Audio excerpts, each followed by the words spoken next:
Hear me out. He's not a dog all the time, just part of the time. Good evening, everyone. This is Stone Gasman live from New York City. And tonight we are going to be doing an audio commentary for the 1959 Disney classic, The Shaggy Dog, directed by Charles Barton and starring Fred MacMurray, Annette Funicello, Tommy Kirk, and Kevin Corcoran.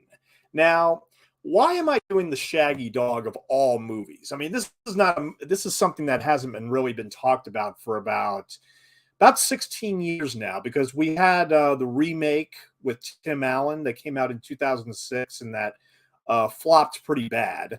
But this is actually a franchise. I mean, it started out in 1959 with the Shaggy Dog, and then we had the sequel in 1976 with the Shaggy D.A., which I will be watching on Disney Plus at 11 p.m. I will provide a commentary for that as a bonus tonight.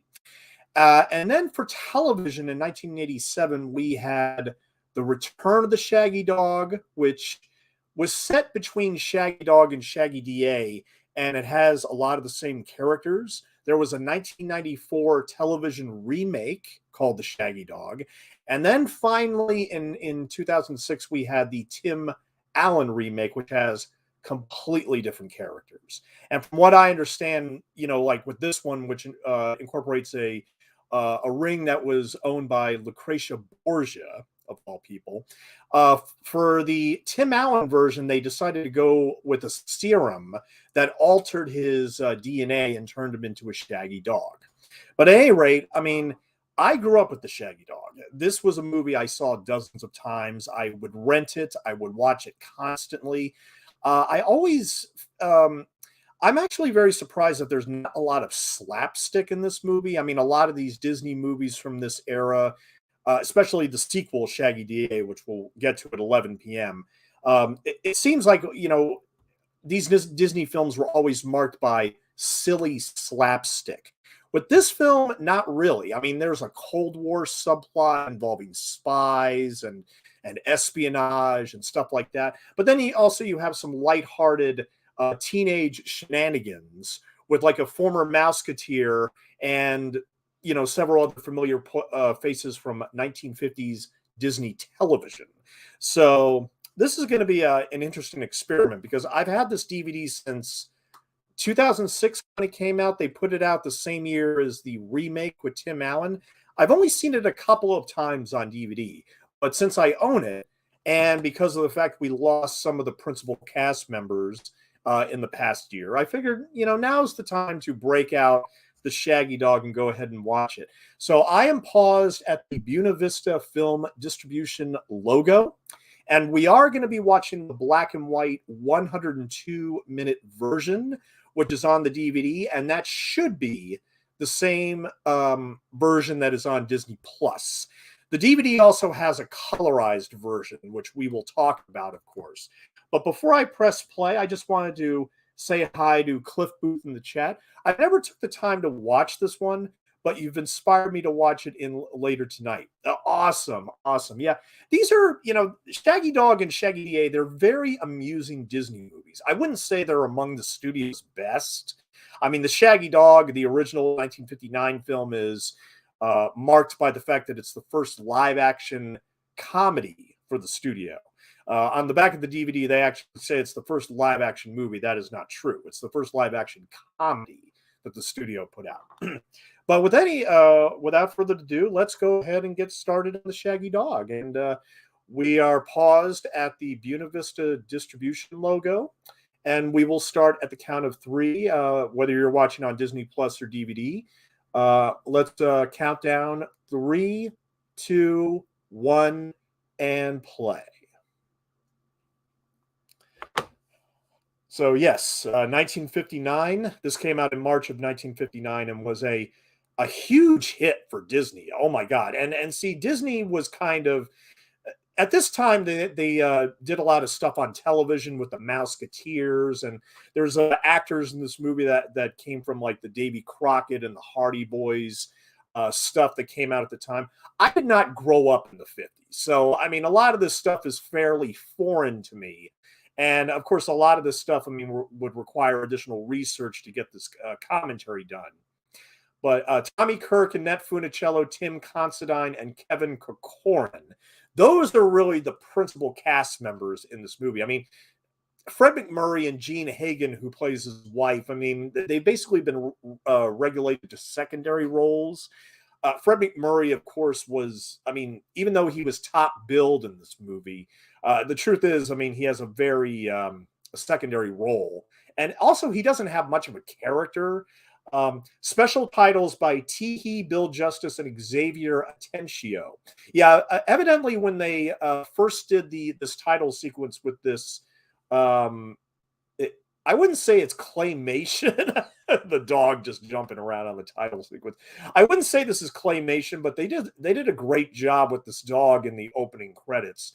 So much, and Disney was so impressed that they said, make sure you put yourselves credit in this opening.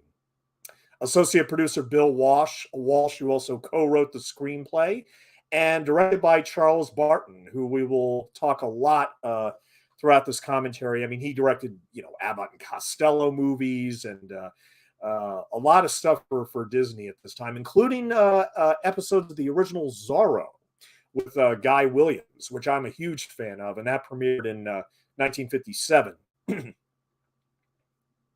Now, we have this narrator here. I don't know why there's a narrator in the beginning because, he says, oh, yeah, this is Mr. Daniels. He loves people, but he hates dogs. We never hear this narrator ever again. And it's like, why? What's the point of that when you can clearly see in this opening that Fred McMurray does not like dogs? I mean, he and his wife, I mean, they didn't really kiss. They just kind of kissed the air very close to each other. Of course, Disney at this time was probably like, oh, no kissing. We can't have any kissing on screen, all right? The chaste 1950s in all its glory.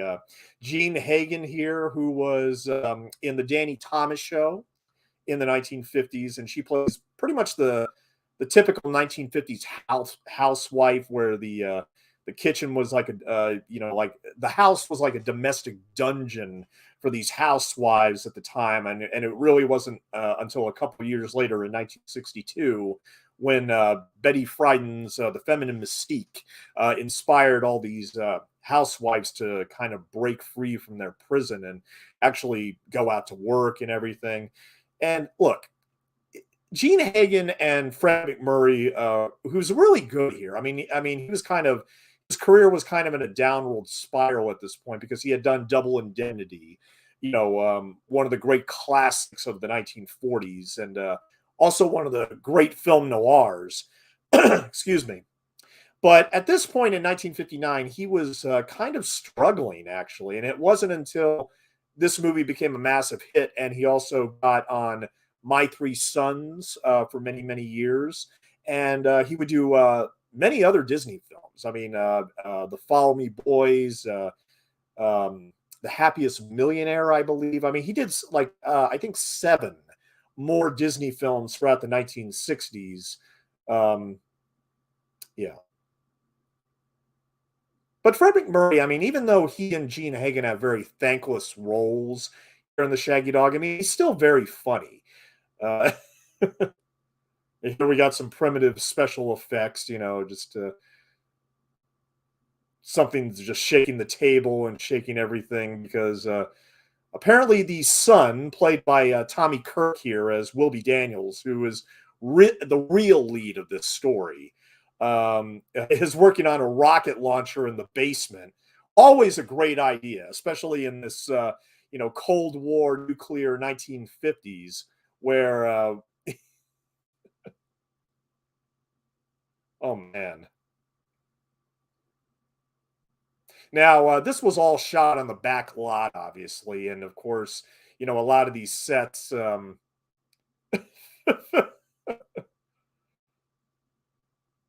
Now, I love the fact, I mean, especially my father used to call my grandfather Pop when he was growing up. My father was born in 1942. Does anybody ever call their fathers by Pop anymore? I don't think so. I think that's kind of obsolete term now, but his wife is like, yeah, just save something, and just grabs the coffee pot. Oh yeah, we have to have the coffee pot here. Yeah, no question. Xavier went by X. Atencio was instrumental in the creation of several attractions at Disneyland, including writing the lyrics for Yo Ho, A Pirate's Life for Me, and Grim Grinning Ghosts. Oh, that's something I did not read. Thank you very much, Cliff. Yeah, definitely. Oh yeah, it'd be great, great to be riding that rocket like Slim Pickens. Yeah, like in Doctor Strangelove, and in just a few years. That's very interesting. But yeah, he was one of the creators of the title sequence in this movie. He's about to pour the coffee on his head. He just grabs the cup. He's like, I need coffee. I just need my coffee. Yeah. See, in the 1950s, that was pretty much drug use right there. Being addicted to caffeine. He was going to hit his father's in the head with the hammer. Oh, no. And here, of course, Fred tells him he has to get rid of all this crap in the basement and everything. Now, what is the origin of this story? Well, this was based on a book called The Hound of Florence. Yeah, The Hound of Florence, written by a man who I'm sure you're, uh, well, I'm sure that you're probably very familiar with the author's name. See, it began in 1923 with the first publication written in German. In 1930, The Hound of Florence was translated into English, and then Felix Salten, an Austrian author, penned the book that this is based on called The Hound of Florence. And this was one of those books that Disney kind of got in a package deal because Felix Salten, who, as many people know, also wrote the famous story that inspired Bambi. So Disney in the 1940s had purchased this as like a package deal where he did Bambi in 1942, which of course is now one of the legendary animated features. And he also penned this book called The Hound of Florence. Before I continue with the author, this is here we have Tim Considine and Tommy Kirk playing Buzz and Wilby Daniels. Tim Considine just passed away a couple months ago, and that was part of the reason why I was inspired to go ahead and do this commentary. Because here again, I've seen Shaggy Dog many times, and you know, Buzz in this movie, Buzz is a real. He's really annoying. He's obviously, he's trying to get with women and everything, and he uses Tommy Kirk, who is kind of a drip. In a lot of these, I mean, in a lot of movies, Tommy Kirk would play the put upon, yet not the dreamy teenager, but like the put upon teenager that always got in trouble or always found himself into some mischief that would embarrass him. And he was actually perfect for this role. But the weird thing is that he's kind of downplayed a little bit. They don't even mention him on the back of the DVD case, which is really weird. He had done the adaptation of the Hardy Boys and the Mystery of Redgate Farm, if I'm not mistaken, in 1956, which also had Tim Considine, who plays Buzz here. Now, and here's Annette Funicello, who plays a character named Allison. She's in this movie very little. I mean, she, of course, was huge as a Mouseketeer in the 1950s. And it's almost as if after she got this role that Disney kind of pushed her off to the side, maybe because they weren't impressed with her acting ability. I have no idea. But it seems like she didn't get it feels like her part should have been much bigger. And of course, one of the major distractions for these two guys is the fact that the French girl who just moved in across the street with the Bratislavian sheepdog. So, and the wife is saying here, yeah, the father worked in an Italian museum, and they were studying in Paris. Fred McMurray, how dare they bring a camel in this neighborhood? Oh, as if that would have been better. Yeah, right. Bratislavian sheepdog, although in the movie they use an old English sheepdog. Yeah, Fred's like, I'm moving into the back bedroom. So the idea behind Fred McMurray's character is that he used to be a mailman, and now he has like PTSD from being attacked by so many dogs. I mean, this was probably the easiest role of Fred McMurray's career, but he's still a delight to watch. He's still a delight to watch, you know. And of course, the dog comes over and takes a liking to Tommy Kirk here. Tommy Kirk had also done Babes in Toyland, based on the Frank Herbert operetta, which came out only a couple years after this. Oh, he had so many roles in Disney films. I mean, the Sweet Swiss Family Robinson. I mean, dozens of things. But anyway, going back to the story, see, Walt Disney saw potential in Sultan's writings and bought the film rights to 5 of his stories: Bambi, Bambi's Children, Perry, City Jungle, and of course The Hound of Florence. And Disney had no intention of actually using all 5, but didn't want any other studios scooping them up. They do that all the time, obviously. The Hound of Florence is a little different from the Shaggy Dog.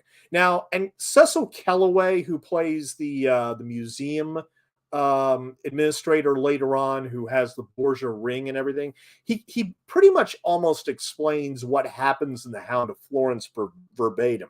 But I'll just read this right here. It's a little, instead of a Leave It to Beaver mid-20th century American life, it takes place in 18th century Austria and Italy. The main character, Lucas, lost his parents and is living in poverty, longing to study art in Florence, Italy. Lucas sees the rich Archduke Ludwig and wishes he could be in his company, deciding that even the Archduke's dog, Cambyses, has a better life than him. With a mysterious magic, his wish is granted, but every other day he takes the form of Cambyses, the Archduke Ludwig's dog. The original story holds a sad ending for Lucas as he's in the form of the dog. He comes to realize the Archduke is a very cruel man, and the dog is eventually killed with a dagger. The English translation was tamed down to be like a Disney fairy tale, happily ever after, with Lucas surviving the stabbing, receiving medication, and returning with his love. The book's main theme was focused on critiquing nobility, rich versus poor, but also be careful what you wish for.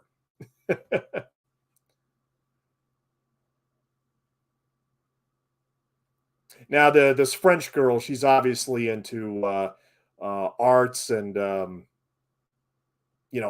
paintings and stuff like that, and so everything is moved in here. That dog really likes Tommy Kirk. It's really taking a shine to Tommy Kirk here.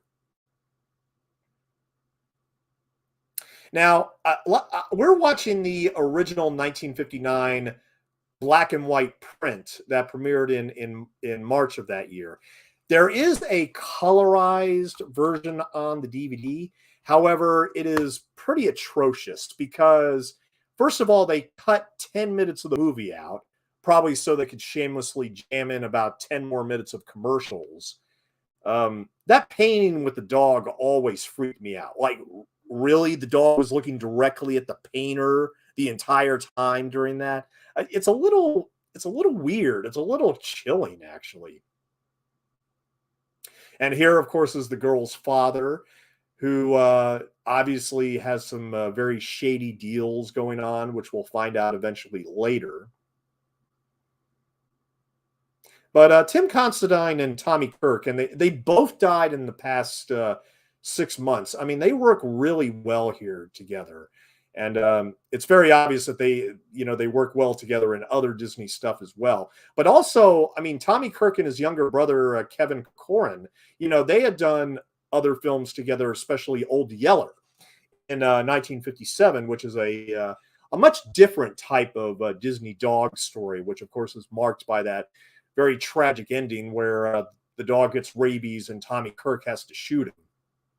It's funny I bring up Old Yeller because the last commentary I did was on Stripes, the Bill Murray comedy from 1981, where he goes into a speech about Old Yeller, of all things, when he's motivating the platoon to get through basic training.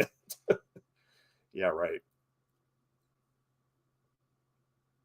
But I can't help but think, I mean, this was originally Disney. Originally, Disney went to CBS and wanted to do this as a television pilot for a series, and CBS pretty much said no. And so Disney was like, okay. I mean, the book had apparently been, it was a small book, a very weird book, um, you know, weirdly written and everything. And it was just sitting on the shelf of the Disney studios for a number of years. Nobody really knew what to do with it.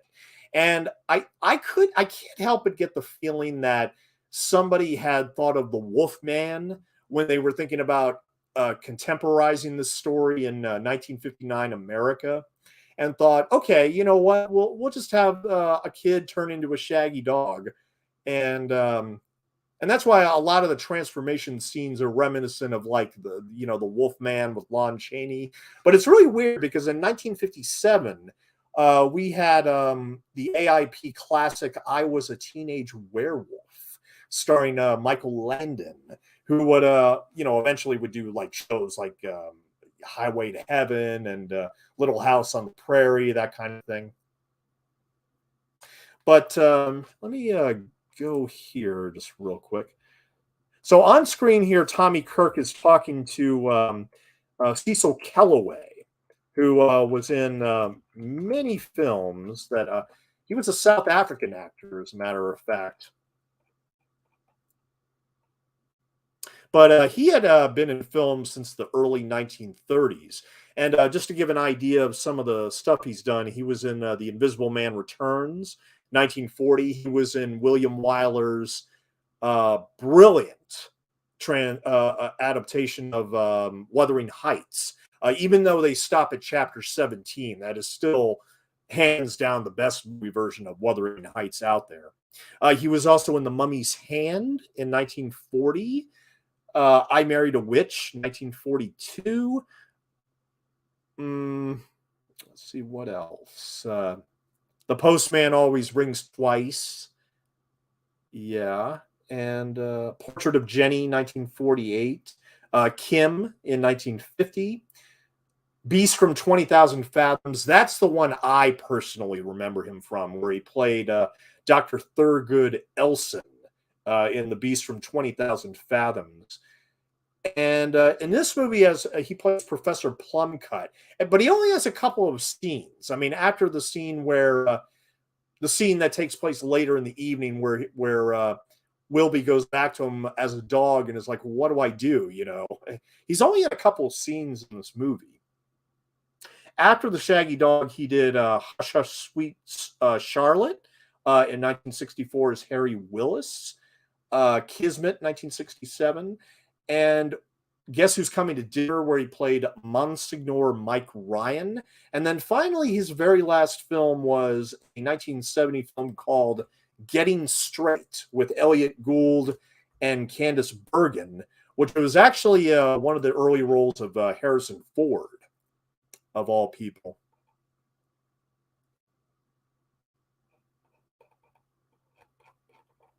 Now, I should also mention Roberta. I think, is her name Roberta Blake, I think. Oh, Roberta Shore. Yeah, excuse me. Oh, yeah. Okay. So that little bit right there, they didn't want him to do U-turns like that. I mean, even though this is the Disney back lot and everything, I read a story where he wanted to do this U-turn on the streets, but typically they don't allow the actors to do that. But he managed to get away with it without doing a stunt driver there. Roberta Shore, she plays, of course, the French girl in this movie, Francesca. Yeah, when she moves in across the street, she is the only one in this cast who is still alive. She's 79 years old, and she was actually on the audio commentary for the Shaggy Dog. Now, this DVD release in 2006, it has two featurettes, The Shaggy Dog Kids and Fred McMurray with Fondness. And here we have Fred McMurray again. And the audio commentary has all four of the principal teenage characters: Tommy Kirk, Kevin Corcoran, Tim Considine, and Roberta Shore. Annette Funicello, I don't know why they didn't get Annette Funicello to join in, but Eh. I'm still wondering what the deal was with this movie and Annette Funicello because I mean, she's adorable in this movie, but for some reason they kind of pushed her off to the side a bit.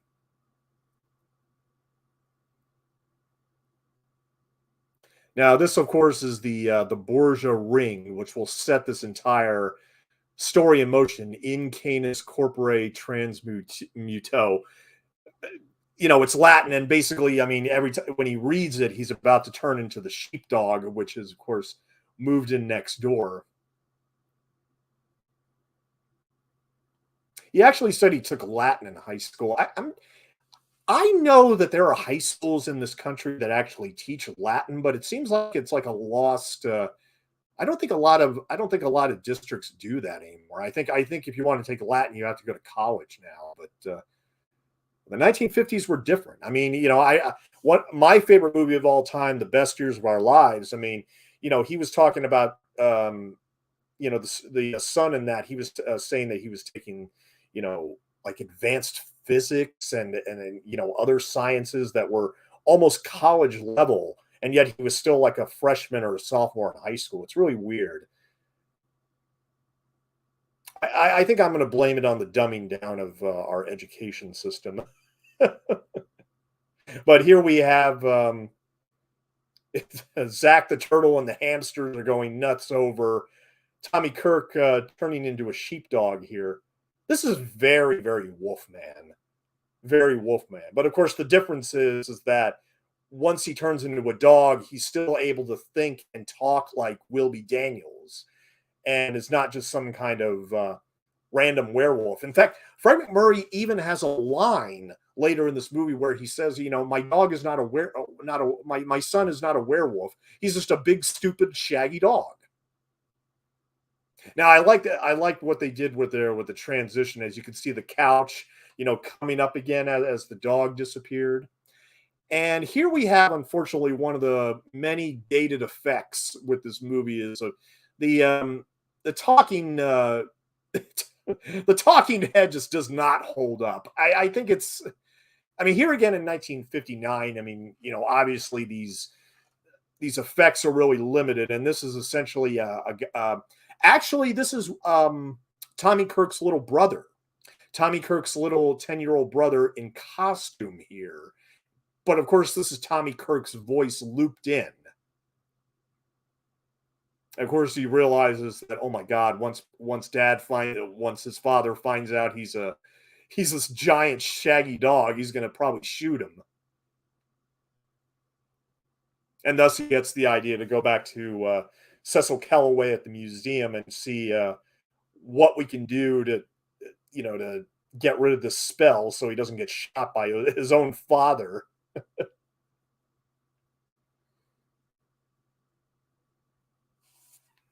I found an article here which courtesy of Jim Corcus at Mouse Planet, who talked a lot about the dog in this movie that they used.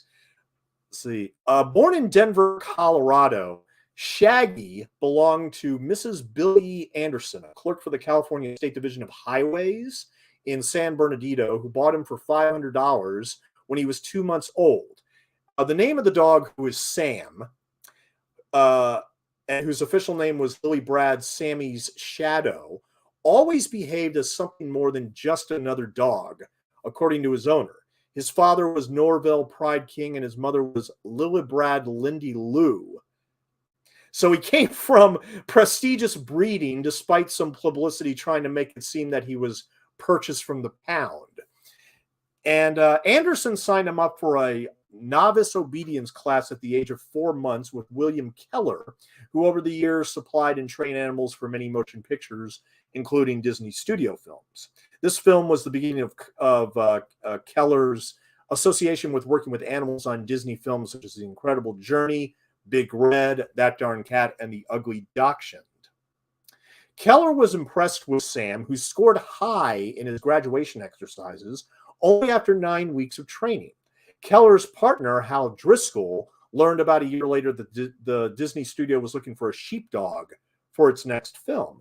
Keller and Driscoll operated a firm called Allied Movie Dogs that operated out of 2 kennels one in the San Fernando Valley that was close to the movie studios, and another in Ontario, California, that was used for training because of all the distracting sights and sound of industry and agricultural nearby.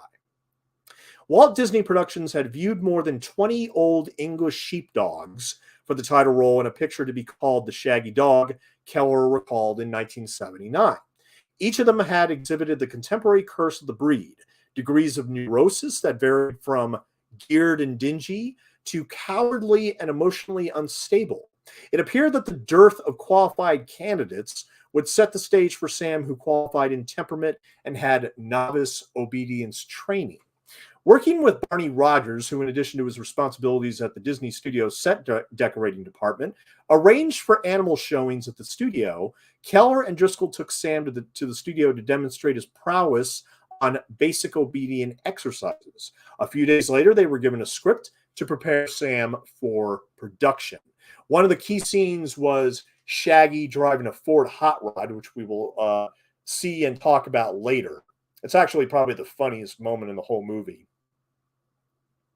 Now, I like how the music drowns out in the scene, and we just have Cecil Kellaway talking to this dog. Very moody. I mean, very moody. This is not slapsticky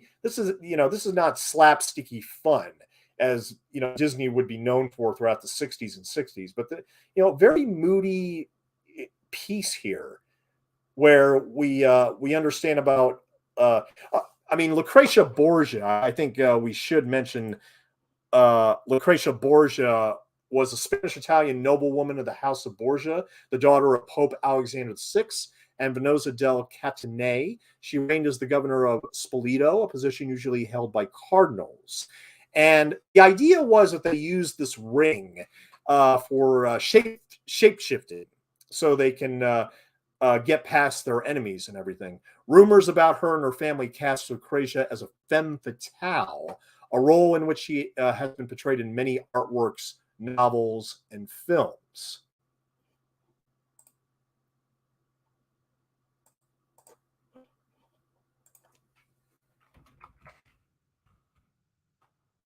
And this police sergeant here, he was later in, he was so popular in this movie. Audiences seem to love him. And this other actor, who I will mention here right now. Yes, James Westerfield as Officer Hanson and Forrest Lewis as Officer Kelly. Apparently, audiences loved them so much in this movie that they Disney later cast them in as the same characters, basically as befuddled police officers in Absent-Minded Professor and Son of Flubber, the sequel. Wait a minute, did I?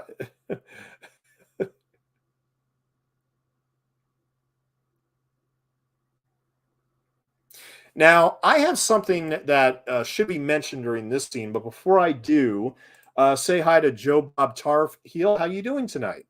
How you doing? Oh, timestamp. Let me do a timestamp here. We are at approximately 29 minutes into The Shaggy Dog, and like I said, it is on Disney Plus. Let's see. I didn't mind this movie, but it's 10 times better than the remake. Oh, absolutely. I love Tim Allen from Home Improvement, but Jesus, ever since the show ended in 1999, Tim's movie career hasn't been the same, in my opinion. Absolutely. And Katrina, always lovely to see you. Thank you for coming out tonight. Yeah, Tim Allen has had well, actually, before we mention that, okay, you saw that bathroom where he's, of course, gargling and the Shaggy Dog is brushing his teeth, everything. And then, as soon as he leaves the bathroom and he turns off the lights, we hear a toilet flushing. Now, it's a great gag. Of course, the Shaggy Dog just used the toilet. But here's the thing. Of course, like we saw in that bathroom, in the 30s and 40s, we never saw a toilet. We never saw a toilet. And I'm sure you all know where I'm getting with this. The first time that we supposedly ever saw a toilet on screen was in Psycho. And of course, that was very famous because the toilet was actually used in the plot where Janet Leigh would, rip up all the figures that she wrote down in the hotel room and literally flushed it down the toilet. And that was the first time, supposedly, that a toilet had ever been seen on screen.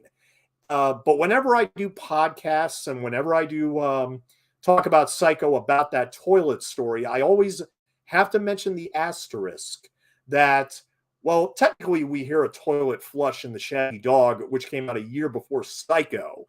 We don't see the toilet, but we hear it. But then again, there's also been a little bit of debate about that because we don't know for sure if maybe it's possible they could have added the flush later uh, in the audio in later prints. So here again, I cannot say for sure if we heard that toilet in 1959 when this movie came out, but in that sense, it does have one up on Psycho, where we actually hear a toilet even if we don't see it. But anyway, you talk just like Wilby. Are there any other guys nowadays that are named Wilby? That doesn't seem like a very popular name. I don't know. And like I said, this is all Tommy Kirk's 10-year-old little brother doing the dog essentially in costume, and even with the pajamas on him, which is pretty fun. But this talking head, I mean, it is what it is. I mean, this is about as good as it's going to be for 1959. Uh-oh.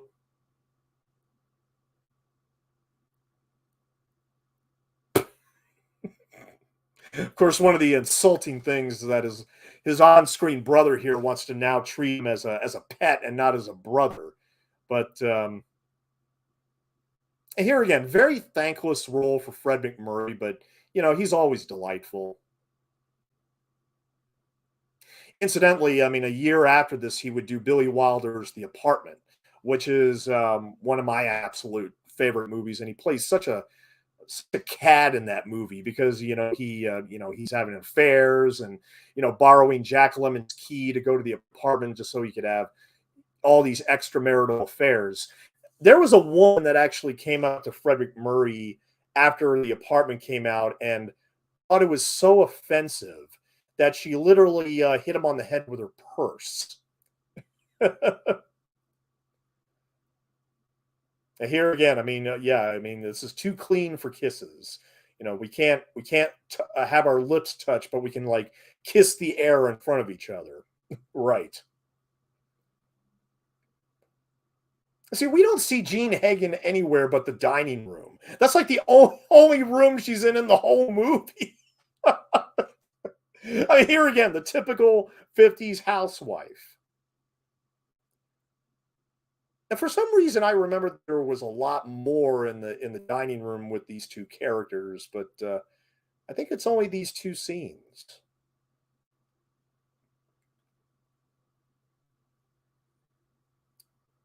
Frida, I hope I can trust you.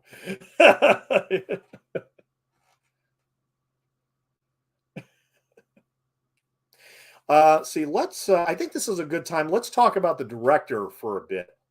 His name was Charles Barton. Let's see here.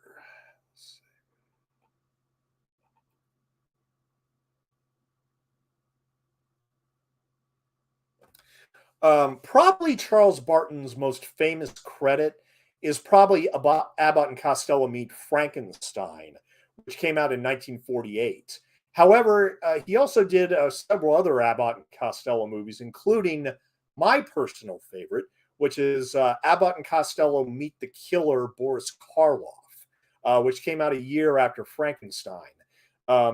It's really funny because apparently Boris Karloff loved the Abbott and Costello movie so much he kind of regretted not playing Frankenstein again. And so he went to they got him for the next Abbott and Costello Meet movie. And Charles Barton directed those two films. He also directed 78 episodes of Amos and Andy, of course, based on the radio show of the same name in 1951 to 1953. And then he directed 17 episodes of Zorro, which I mentioned before with Guy Williams. And then he also directed 38 episodes of Petticoat Junction in the mid 1960s, and also 106 episodes of a show called Family Affair, which came out in 1967 to 1971. I've never even heard of that show. Series explored the trials of a well-to-do engineer and bachelor Bill Davis, played by Brian Keith, as he attempted to raise his brother's orphan children in his luxury New York City apartment. Hmm. But yeah, obviously Charles Barton directed a lot of television, but I know him best from those Abbott and Costello movies. In fact, I almost forgot that he directed the Shaggy Dog. It's a great gag right here with Fred McMurray's like, wait a minute, is that a dog in the kitchen?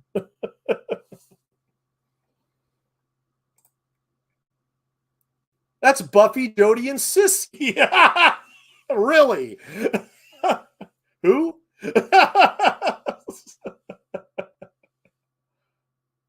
So, John, could you give me? I mean, I wish John is a Disney buff like me. I hope he can give me a little bit more information on what Annette Funicello's role was in this movie, because it just seemed like she was one of the biggest stars of the 1950s for Disney and for the Mouseketeers.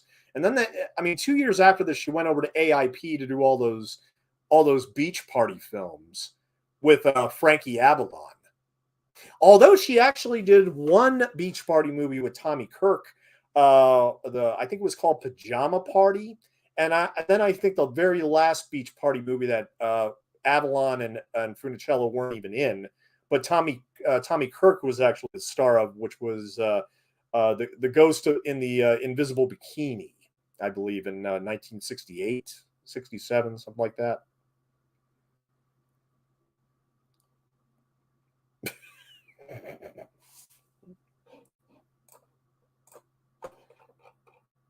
And this actor right here, who plays Stefano, he has a very interesting name. His name is Jacques Abouchan. See, grew up in Fitchburg, Massachusetts. Went to Assumption Preparatory School and served in the U.S. Army during World War II.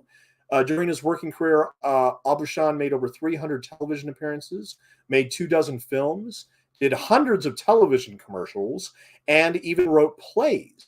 One of Abouchan's best-known roles was as Chief Urulu on McHale's Navy, and his first part on Broadway was as the sewerman in The Mad Woman of Shallow and Paris 7000, the first television show he had a regular part on. I mentioned earlier Highway to Heaven. He actually was in that series as well. But yeah, he also did like Marcus Welby and Hawaii Five-O, Judd for the Defense, Tarzan, Bewitched. Very, very familiar face in 1960s television. And this guy right here, Mr. Thurm, of course, is Strother Martin. And Strother, he was a character actor who appeared in support of John Wayne and Paul Newman. In this movie, although he doesn't have any failure with his communication whatsoever. Yes, he gave the famous line in Cool Hand Luke, the 1967 film, and he also served in the Navy. And we'll see more of him later, though. I'll go back to him later.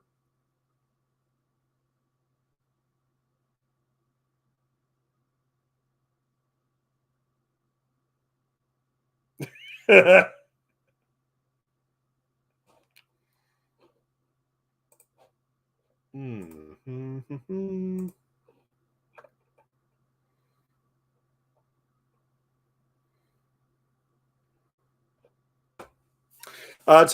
me. I'm going to talk a little bit more about Sam here, the sheepdog. So he was brought to the Disney studio to go through the same exercises on a flat four-wheel platform used for moving heavy items from the set decorating department to the sound stages. There was a raised metal rail at each end used for pushing and pulling the flat, so Sam could learn to place his front paws on a designated spot. It is an exercise called Feet Up, and Sam demonstrated that behavior several times throughout the film, whether on a bedroom dresser, kitchen counter, or a slanted ladder. Sam enjoyed daily tours around the lot and moving from bright sunlight into darkened stages. Apparently, the studio employees enjoyed seeing the happy dog as well. During this time, Sam also had to go to fittings in the special effects area.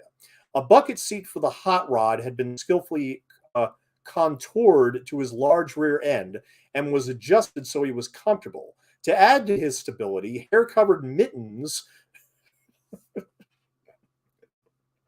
hair-covered mittens were laced to the steering wheel for him to slide in his paws, and they also made a seatbelt for him, which was covered with hair to blend in with his own fur.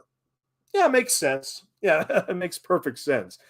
But anyway, we'll see him drive that Ford later. It's really funny.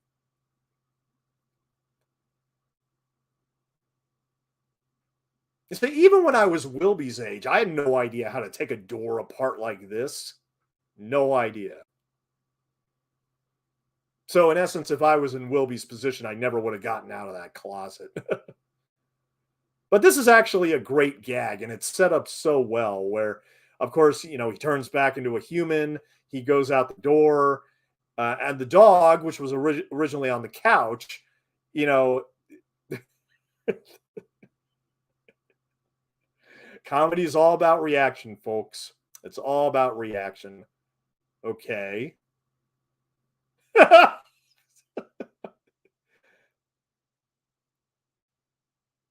Yep. He got out. Hi. The screwdriver. It just makes it all the more.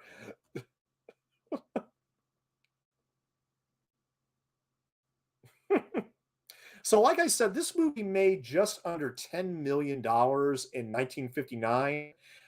It was the second biggest box office hit of the year, right after Ben-Hur. And just to give everyone an idea, that this movie actually made more money than Some Like It Hot and Operation Petticoat and North by Northwest, the second biggest box office hit of 1959. It was kind of a runaway hit. It was kind of a surprise hit, I think, for the studio. And I think they eventually regretted not shooting this in color.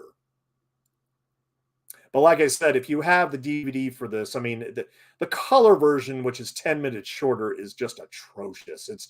It's one of those early color prints that were, it's, it's, it's horrible on the eyes, I think. I couldn't stand it. I'd rather take any Blair Witch Project type movie with shaky cam or anything like that. I'd rather take that any day of the week over some of the colorized versions of these classic movies. Always makes me think of Gremlins 2, the new batch, where the head of the hotel in New York, he has this obsession with color. Like every classic movie has to be colorized and everything. And there's actually some guy in the loudspeaker that says, tonight's movie is Casablanca in full color with a happier ending. Nah, I don't think so. I don't think so. So yeah, here we have another scene in the dining room. We have like 3 or 4 scenes in the Daniels dining room here. Yeah, like I said, the budget on this movie wasn't really high. Why don't you take that new girl down the street? Yeah. Let's see. Annette's time on the Mickey Mouse Club was just wrapping up. Only the kids didn't know it. Walt pulled the plug and all the kids were let go except Annette. Oh, really? Oh, wow. Although Kevin Corcoran, an unofficial Mouseketeer nicknamed Moochie, went on to co-star in Pollyanna and Charles Barton's Toby Tyler. John, I have Pollyanna on DVD. I adore that movie. I adore Haley Mills in that movie. And Kevin is a really, really good child actor. I mean, he's in that whole opening sequence of Pollyanna where he's playing with the ring and he goes all the way to the train station with it. Yeah, I mean, he's wonderful. Although, it's Toby Tyler. Yep. All right. But yes, John and Katrina and Joe Bob and Cliff, thank you so much for coming out tonight. It's really wonderful.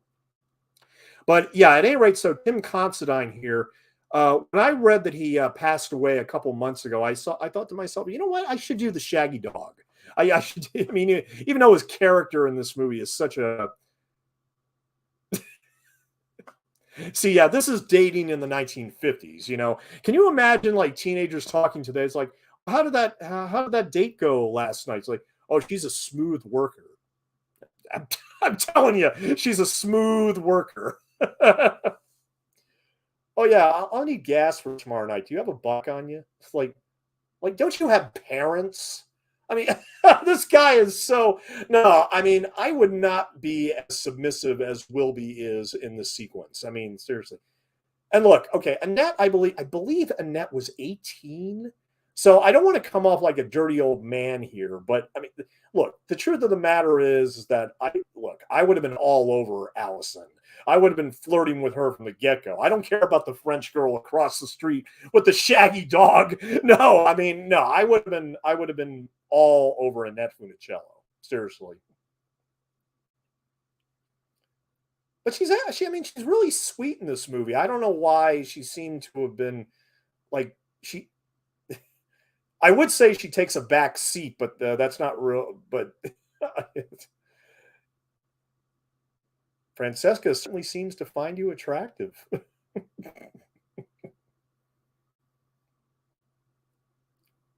I guess Disney didn't think that she was a sophisticated enough actress either. I mean, it is kind of sad that, yeah, that she was kind of regulated to just beach party movies. Yep, that's very true. He kept his Disney ties, later producing the North Avenue Irregulars in 1979. And a year after that, he also co produced Herbie Goes Bananas, which was well, not the last theatrical Herbie movie, but in 1980, that was the last one of that original series. So, yeah.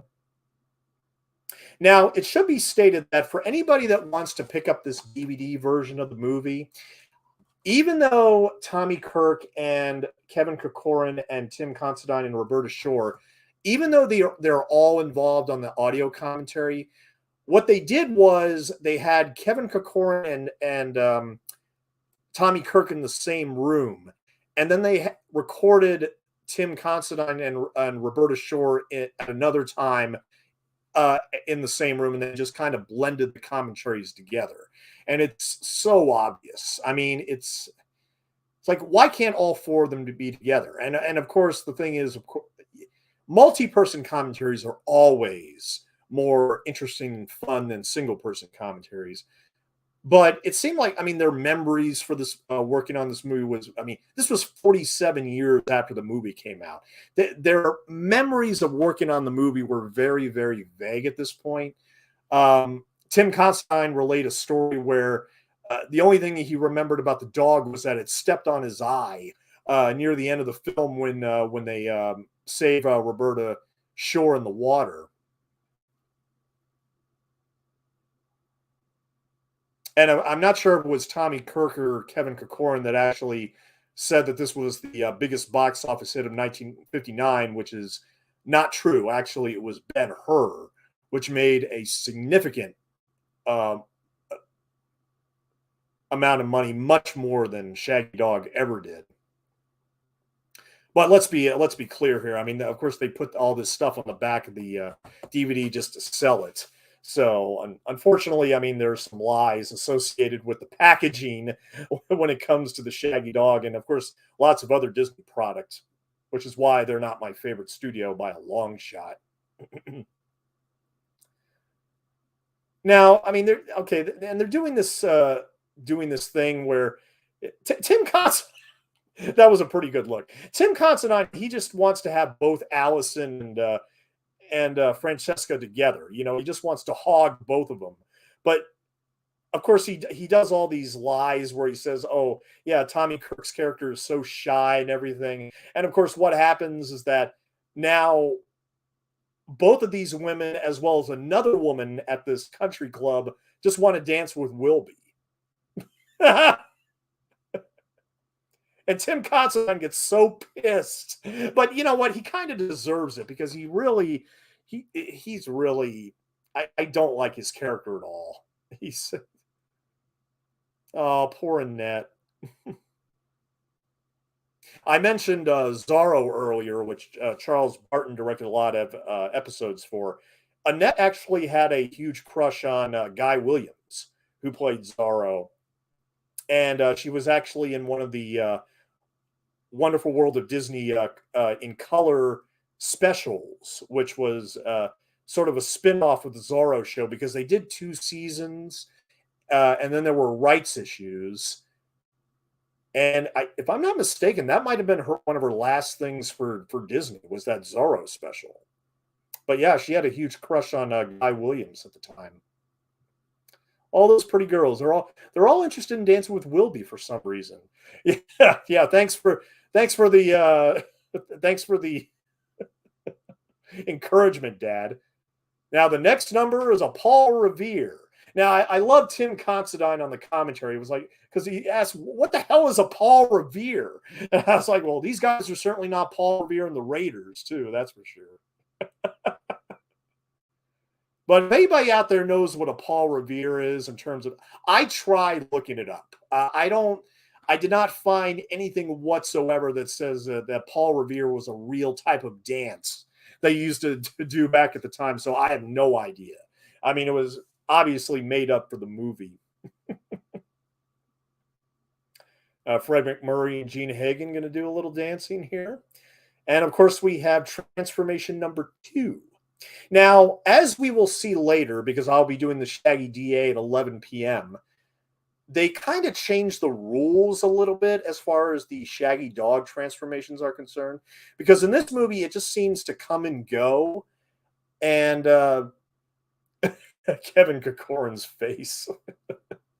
Oh, no. That's an O face for you. Now, seriously, nobody noticed. Nobody noticed this. Like Annette Funicello was like, "Oh my God, Wilby, what's wrong with your face?" Like nobody noticed him changing into a Shaggy dog right here. Really? Of course, that's all part of the silliness and the fun, but the mittens. It's like, wow, your hand is furry. Yeah. Don't give me trouble, Mooch. Yeah. And they paint his nose all black and everything. I mean, as primitive as these effects are, they get the job done. They do what they're expected to do and everything. It drops the bone while sitting in the basket. What a loyal dog right there. Like really, he was just standing in his basket with a bone in his mouth. Really. You're a lot more fun as a dog than you are as my brother. Shut up and get me out of here. Exactly, John. Yeah, I mentioned earlier, I was a teenage werewolf. This is essentially I was a teenage canine. That's literally what this is. Literally what this is. I like the dog, though. I'm not going to lie. I do like the dog. Chiffon. Yeah, of course, her French accent really comes and goes in this movie.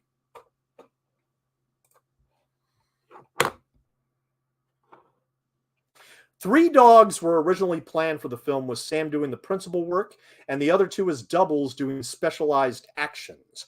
However, Sam ended up doing just about everything. Sam just seems to go along with everything, said Bill Walsh, associate producer and co-writer.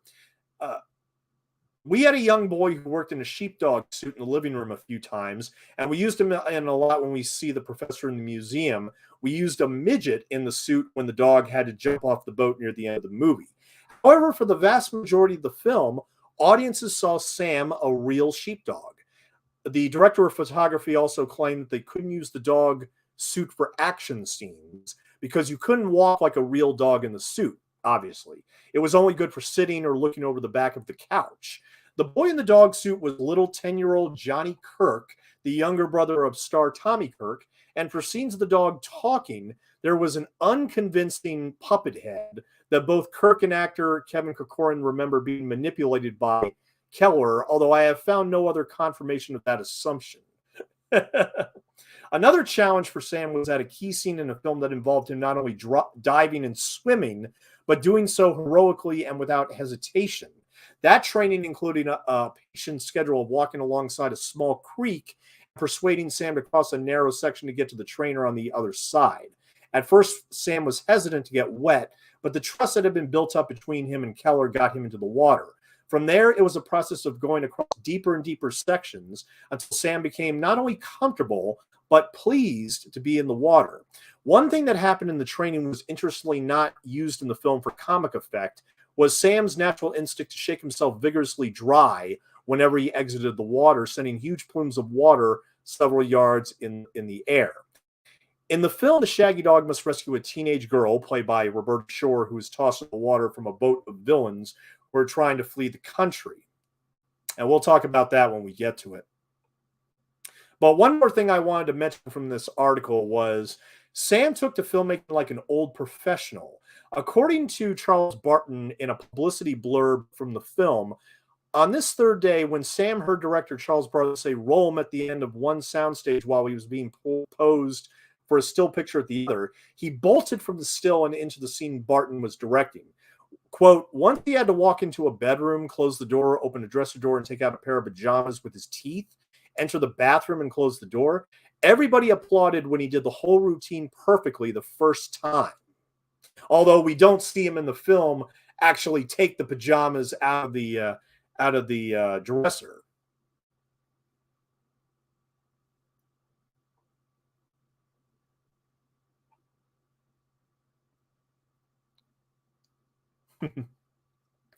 I also have this other article here, which also says a lot about this film, but excuse me just one second.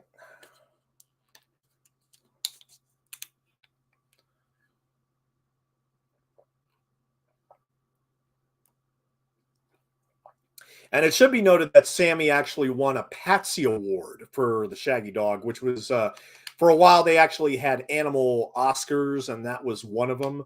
Although, to be honest, I think my favorite animal that won a Patsy was the cat from Breakfast at Tiffany's, although he won earlier for a movie which John and I are huge fans of called Rhubarb, about a cat that inherits a Brooklyn baseball team.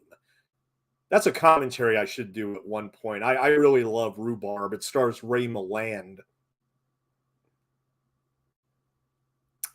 Yeah, Chiffon just keeps on escaping, doesn't he? uh,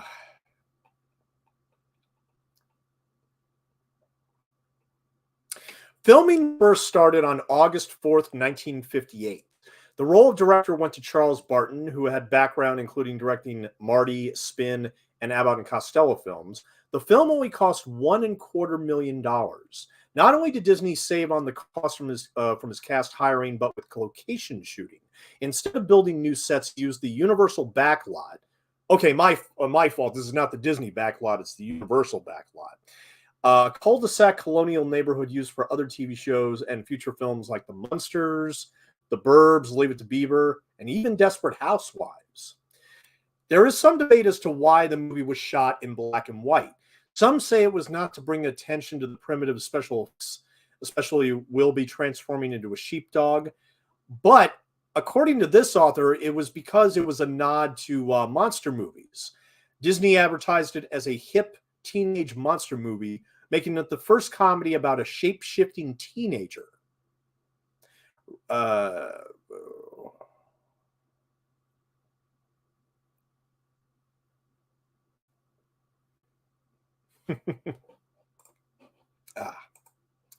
Roberta Shore was Funicello's nemesis on MMC's third season serial Annette. She had a solid career, a bit in Lolita, Young Savages, Blue Denim, and a summer. Would have loved those roles. I heard on that show Annette that apparently they were rivals. Is that? I mean, am I wrong on that? That their characters were actually rivals in that show? They aren't exactly rivals here, although they do kind of, in that brief scene, they kind of fight over Tommy Kirk on the dance floor. Okay, now all this stuff I actually find very amusing. You know, the whole idea that, oh, well, you know, I'm just gonna like, you know, lick Roberta Shore's face and put my my dog button Tim Considine's face at the same time. That's pretty good.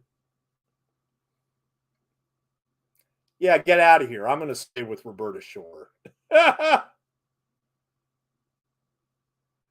But everybody had praise for Sam in this, including Frederick Murray himself. You know, he said that he was a delightful comic actor to work with, believe it or not.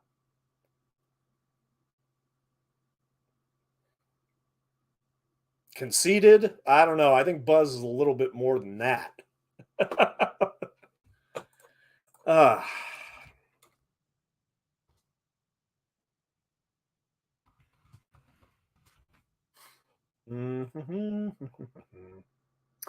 okay, so the actor who plays the father here is Alexander Skirby, and he was best known for his film role as the ruthless mob boss in Fritz Lang's The Big Heat in 1953, and he's also particularly well remembered in the English-speaking world for his landmark recordings of the entire King James version of the Bible, which have been released in numerous editions. And he later recorded the entire revised standard version of the Bible and eventually recorded 422 audiobooks for the blind, which he considered his most important work.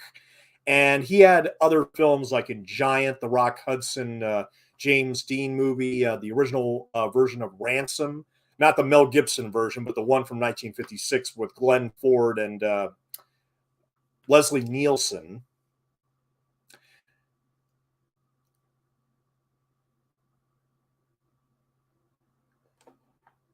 And then, of course, going back to the actor here who plays Therm, who is Strother Martin. Now, of course, he's most famous for the Cool Hand like Luke role, quote, "We have a failure to communicate."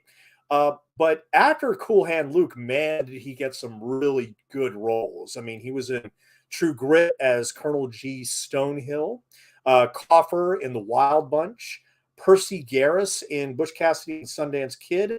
And then after the Ballad of Cable Hogue and Annie Calder, he didn't, I mean, well, he was a Slapshot also, but near the end, he actually also starred in the Cheech and Chong comedy Up in Smoke, where he played Arnold Stoner in that movie. No joke.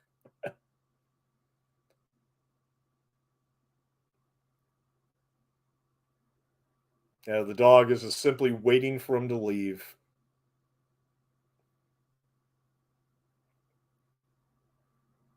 So now we have this whole Cold War subplot going in, which eventually just takes the place of the teenage hijinks and shenanigans as far as like, okay, who's going to go with Roberta Shore and who's going to get with Annette Funicello, and add some legitimate suspense, I think, with this movie.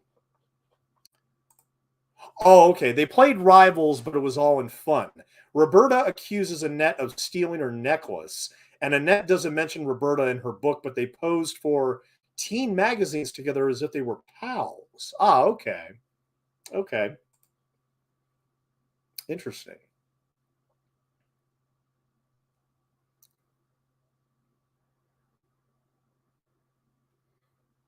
I know I mentioned it before, but like I said, when I was talking about the director, Charles Barton, he directed Abbott and Costello meets Frankenstein. But if you're going to watch Abbott and Costello meet Frankenstein, do it as a double bill with Abbott and Costello meet the killer Boris Karloff, because I think that's actually the most underrated of all the Abbott and Costello movies, which is set at this hotel where murders happen. The bodies kind of, you know, go from one room to another, even though they're dead. And there's like a spooky cavern sequence near the end of the movie, which is right next door to the hotel. Very much a universal movie, even though it's not necessarily a monster movie. But man, I adore it. I absolutely adore it. I should do a commentary on that sometime as well. To give everybody a timestamp here, real quick, we are at approximately 1 hour and 5 minutes. 1 hour and 5 minutes. So we got roughly about 35 minutes to go. And then, like I said, if you're going to join me for the Shaggy D.A, I will be doing that at 11 p.m. And I will be watching that over at Disney Plus. I wanted to mention that the comic book that Moochie is reading here is well, not he's actually reading How to Train Your Dog, but the comic book that you see on screen was actually uh, Uncle Scrooge, June 18th, 1957. Little Disney plug there for for the kids. See, I'm trying to think if there's anything else that I haven't mentioned yet. Um, hmm. Give me just one moment here. Do, do, do, do.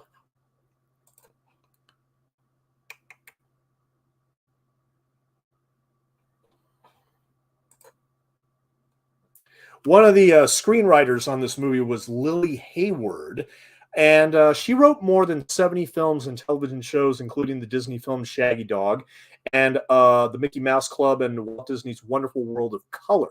She was also remembered for the films Her Husband's Secretary and Aloma of the South Seas, the latter written in part with the help of her sister, actress and screenwriter Sina Owen. And she had also written movies like Frisco Jenny and Front Page Woman, all from the early 30s. Shaggy Dog was actually one of her last movies that she wrote. I mean, she only did a couple more after this, including the 1962 film Lad, a Dog, based on the original novel by Albert Payson Terhune. And the other screenwriter is actually Bill Walsh.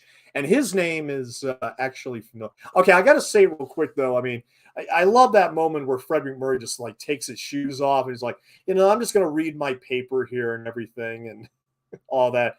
This is actually one of the most famous scenes in the Shaggy Dog because, Kevin Corcoran goes to his dad about, oh, yeah, there's these spies and they're going to be taking these this stuff out of the missile plant called Section 32.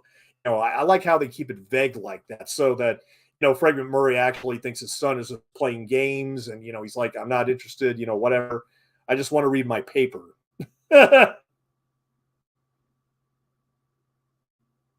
Kevin, excuse me, Tommy Kirk also mentioned that while working with Fred MacMurray, that he loved working with him and he wished he had gotten to know him a little bit better. But he was always impressed with Fred's toupees.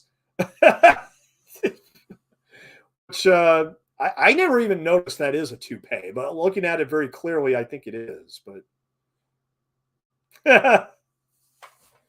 yeah, Fred's just chilling. He's just earning his paycheck. Like I said, I mean, it's a really thankless role, though. Really thankless. Where's the gun? I got the key. He's already prepared. He's already prepared.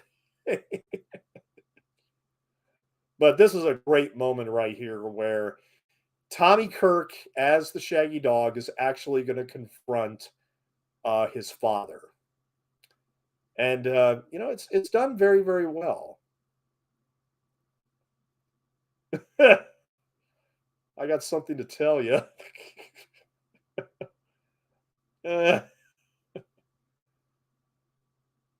Do a little scratching, no problem. I want you to be something special. Yes, sir?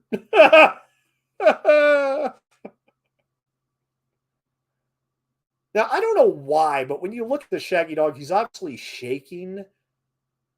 And obviously that goes back to it makes sense because he's obviously very scared about telling his father. And then we, of course, have the Shaggy dog arm there. Oh, no, that did it. I should, you know what? I'm going to, should have done this. I should talk a little bit more about this breed of dog, obviously.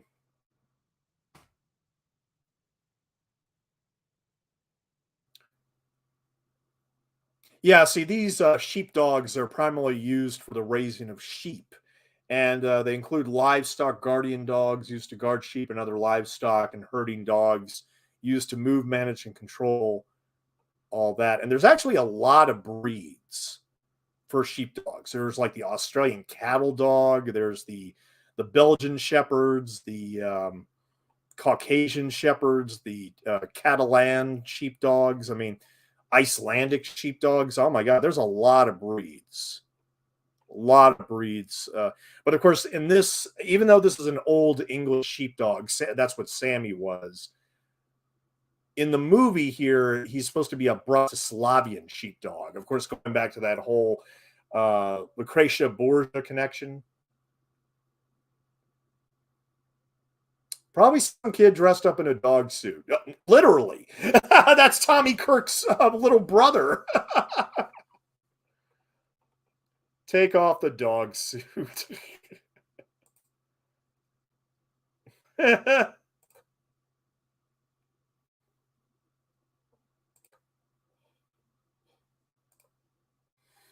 Hmm.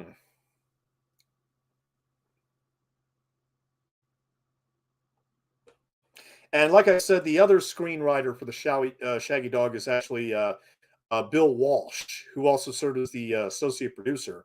And he won the Academy Award for writing Mary Poppins with Don DeGrady, and would also work on That Darn Cat with Dean Jones, which is actually one of my personal favorite Disney movies, especially from that period.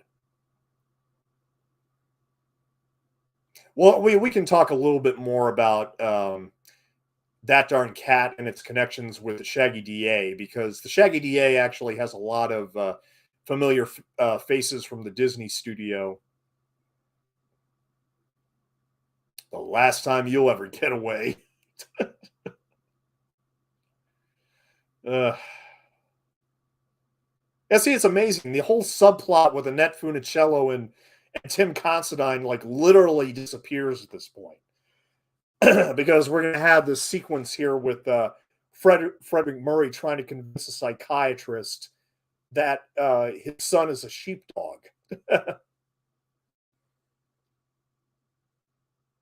My own flesh and blood. I failed him as a father. Oh no. But this psychiatrist sequence, it goes on a bit longer than I think it should have. I mean, this movie probably would have worked a lot better if it was only like 90 minutes. It's a little bit more complicated, I think, than it needs to be.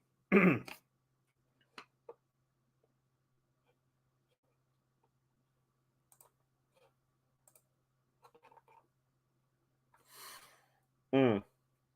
Tommy Kirk later said of the experience, "At the time, I viewed The Shaggy Dog as a fairy tale, but in later years, I've come to think that the movie has one of the screwiest combinations of plot elements in any movie ever made.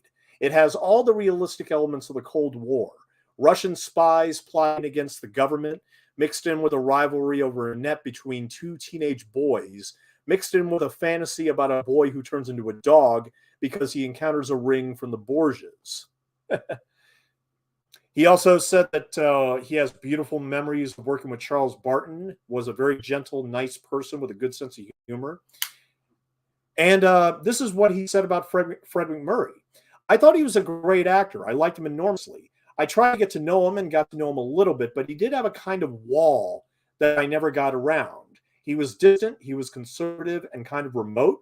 He didn't go out and have lunch. Instead, he had a tiny can of Metrical, a horrible diet drink. There were stories about him being cheap, and I heard that he was worth $500 million at the time of his death. But I just loved him. They say he was Walt Disney's favorite actor, and I can understand that. He ranks up there with Cary Grant as one of the great light comics." And veteran Disney voice actor Paul Frees appears right here in a rare on-screen appearance. He didn't receive screen credit here as Dr. J.W. Galvin, a psychiatrist who examines Wilby's father. Frees also did his usual voice acting by also playing the part of the narrator who informs the audience that Wilson Daniels is a man noted for the fact that he is allergic to dogs. So that the guy that played the psychiatrist, he's actually the guy in the beginning saying all that. But here again, I have to ask, what was the point of all that? Because all he says is that Fred McMurray hates dogs when, showing instead of telling, we actually see that.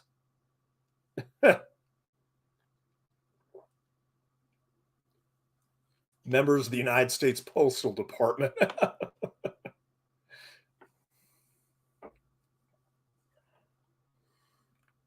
While the movie itself is based on Sultan's The Hound of Florence, a novelization of the movie published by Scholastic 8 years later in 1967 made some interesting changes to the plot. First, Funicello's character Allison was removed entirely. And her name is not listed among the movie's principal performers. As a result, the rivalry between Wilby and Buzz is greatly reduced. Also, Dr. Belaski is changed into Francesca's uncle, not her adoptive father. And a comic book adaptation also appeared from Western Publishing Company, which followed the movie's storyline more closely. And this was reprinted in 1978 as a companion story to an adaptation of one of John's favorite movies, The Cat from Outer Space. We all remember that, don't we?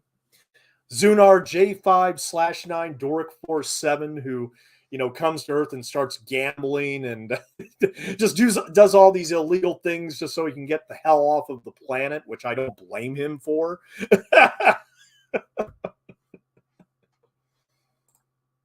Kooky, colorful psychiatrists were in vogue ever since Miracle on 34th Street. Yeah, exactly.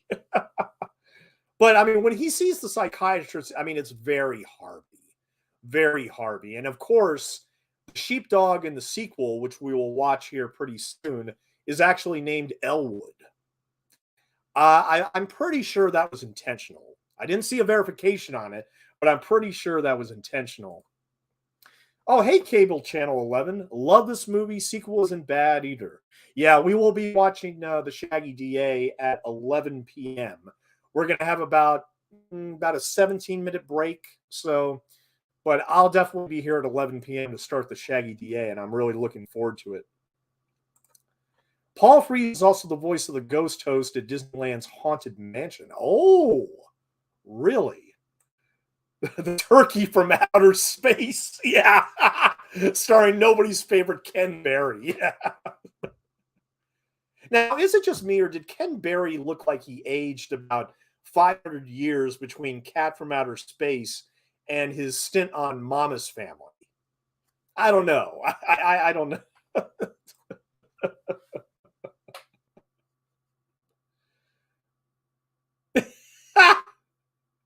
He literally tried to get away, in dog mode on all fours. Oh yeah, I just came over to give Francesca a message. Yeah, I mean, no problem. I was just hanging out, and I didn't hear a thing. I didn't hear a thing about Section 32 or anything like that. Oh, he actually hit Tommy Kurt there. Time up. Lock him in the dressing room. Oh man. I mean, of course, they have to keep all this rather tame for children when this came out. I mean, that explains why the wife and Fred McMurray never really kiss, and although in the sequel we're going to have some.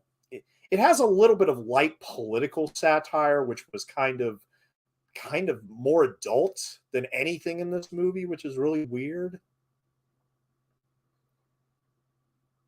What's also weird is that the Shaggy Dog initially got rather negative reviews. I mean, Time Magazine and New York Times were harsh. They did not like the Shaggy Dog at all, and they thought Fred McMurray was, being really wasted in this movie. They actually gave better reviews to the Shaggy D.A., believe it or not, including Leonard Maltin. Leonard Maltin, of course, is the famous critic from Entertainment Tonight. He wrote an entire book about Disney films, which I read. In his book, he gave the Shaggy Dog 2.5 stars, and he gave the Shaggy D.A. 3 stars. So a lot of the critics, including him, actually preferred the Shaggy D.A. over the Shaggy Dog. I don't know if I quite agree with that. And when we watch the Shaggy D.A. together, we'll talk about a lot of the questionable effects in that. I mean, that movie has a lot more like rear projection and where they speed up the camera and all that stuff. I mean, they remove frame and they just play around with the transformations a bit more. And on top of all that, they change the rules of the ring. But we'll see all that later. Moochie, oh Moochie. Kevin's really good. I mean that's the thing. It's weird. Even though Kevin Corcoran is younger than all the other teenage characters, and of course all these adults around him, he might give the best performance in the movie. I mean, a really natural child actor. Pop's a great storyteller. Kids come from all around just to hear him.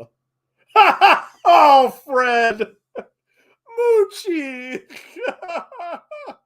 Oh no. He's really good, but man, this scene in the doctor's office just goes a little too long for its own good. Moochie.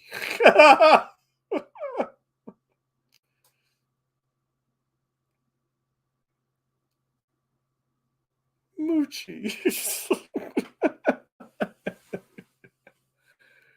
All right, Mr. Daniels, we've had our little joke about the dog. Now let's get down to cases. I want to know just how, when, and where you found out about Section 32. No, I got nothing. I got nothing, man. Sorry. Oh, poor guy. I mean, Frederick Murray doesn't have much of an arc in this movie. I mean, like at the end, he's just, oh yeah, I'm just going to adopt the sheepdog because that's another thing that makes no sense. Is that that apparently, I guess the girl just moved back to Paris and she didn't want her dog anymore. So Fred McMurray of all people takes the dog in. I don't know. I mean, this movie made so much money. I mean, it's really bizarre that they waited 17 years to do a sequel to it. Really bizarre.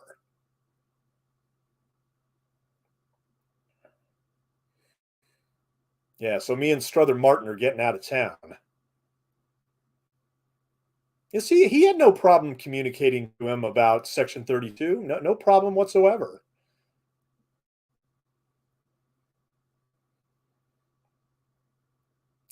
God, Buzz Miller is such a cad.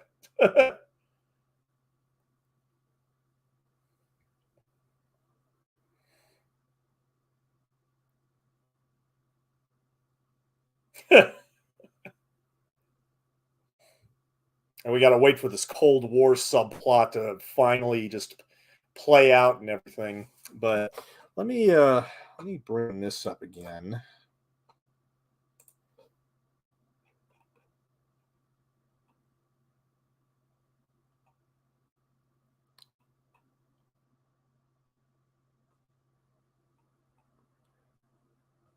During breaks during filming, Sam would romp around on the Disney studio lawns with 9-year-old Kevin Corcoran. Let's see. In a later scene where Jean Hagen, as the mother, discovers the shaggy dog in her kitchen with his paws on the counter, he is nearly as tall as she was. When he raised his muzzle to look at her, director Barton cut the scene with the comment, "Shaggy is hiding Jean's face." "Yes, and he's stepping on my foot, ye gods," wailed the actress, upstaged by a dog. Sam was a natural for publicity purposes, and there were many stills of him dressed in a variety of costume pieces that did not appear in the film, including him in a frilly bonnet while on his back in bed. Sam even got a large 2-page spread in the May 25th, 1959 issue of Life magazine titled "A Shaggy Sheepdog Social Life" about his attending the birthday party of 5-year-old Jeff Zeitlin of Brentwood. The Disney press department took Sam to the beach and discovered the ocean. When he saw the breakers charging up on the property, he charged right into the green wall of water and barked and bit at them. He was satisfied when they turned white, collapsed, and fell back to the regroup. Time after time they charged, and if it hadn't been for him, the property lost that day. Good dog. Good old Shaggy, stated the press release. According to the same Disney publicity release from 1959, Sam was, quote, always licking actors' faces, a predilection that got him nicknamed the Makeup Eater. Apparently, there was a problem because he was so friendly that people petted and scratched his shaggy head so much. After 10 weeks shooting the film, he, quote, looked like a wire hair compared to the dog he'd been at the beginning. Quote, dogs can be the worst scene stealers in the business, worse than kids, according to actor Fred McMurray in a quote in a publicity for the film in 1959. But this fellow is something I've never had to compete with before, a dog comedian. And let's face it, he has the best part in the picture. Shaggy kept the whole cast and crew in stitches. He even broke me a couple of times, and for an actor, believe me, that's no laughing matter. I knew I had to give everything I had to keep him from walking away with the picture. It wouldn't have been so bad if he had been just a trick dog.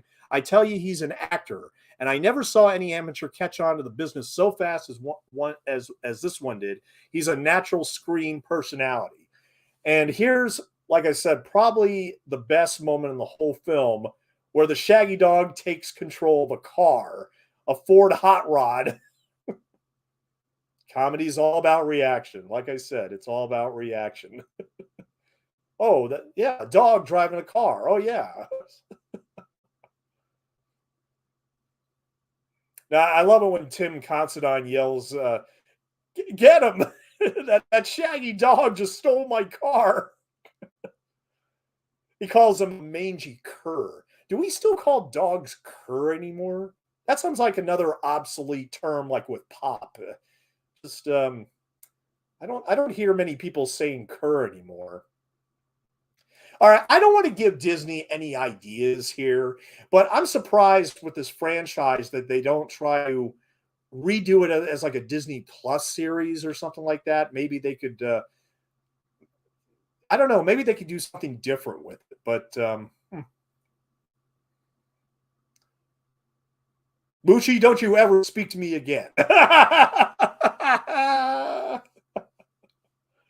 Oh, poor Fred.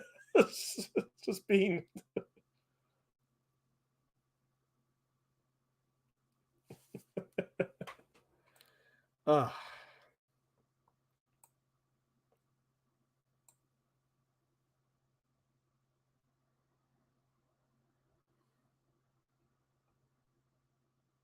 Stuntman Kerry Lofton was the driver in the Hot Rod. That was the blind drive car. Oh, that's a brilliant gag right here with the motorcyclist. Chicken. Like I said, it's the best sequence in the movie. It's hands down the best sequence in the movie. Like, how did he know that those were motorcycle lights? I mean, he could have been killed.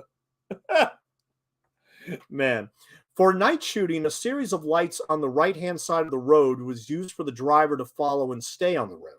Lofton's steering wheel was synchronized with the wheel that Sam held by a series of sprockets and a cycle chain. When Lofton turned his wheel, Sam's wheel would turn, and it looked like Sam was moving the wheel as long as the dog offered no resistance. Sam never offered any resistance to the stunt, only cooperation, even when the car was rocked back and forth. Driving the car was the dog himself, and it worked beautifully, said assistant director Arthur Vitarelli in an interview with John G. West Jr. Quote, the dog would look over the top of the windshield and out the side. It looked like he was really driving. And I agree. It does seriously look like the Shaggy dog is driving the car. It's amazing. I think they would kind of do the same gag for, not with a Shaggy dog, obviously, but like later in the Love Bug when we actually see Herbie actually driving with nobody in the car. I mean, there's a shot in the Love Bug where you actually see a stuntman's head in the very, very back. And they would just, of course, coordinate the gas with their legs and everything while their entire body was, underneath in the body of the car. Oh, but these shots are great right here. It really does look like he's driving it. It's amazing.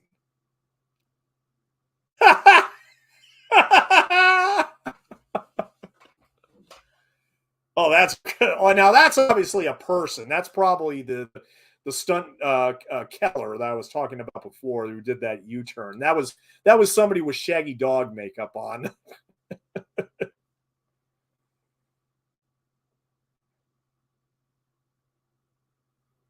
Oh God, this scene, this scene still cracks me up. It's like he's gonna he's gonna pat down the dog. It's like looking for. Does he have any weapons? Does he have any drugs? Hanson. Is it possible? Isn't it? I guess. Uh Smart move. Smart move, Wilby. Just take the cop car. Screw him. They're actually firing at the cruiser. What?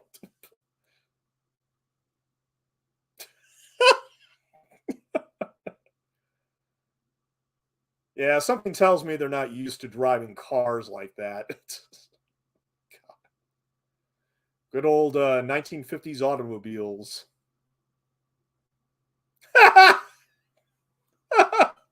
God.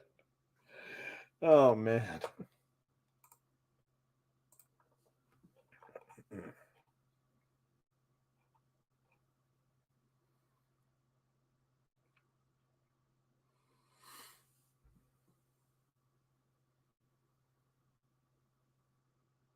Walt Disney actually came up with a brilliant plan. He would use TV actors who were on summer hiatus that were familiar to audiences, but not superstar actors that would demand over the top billing.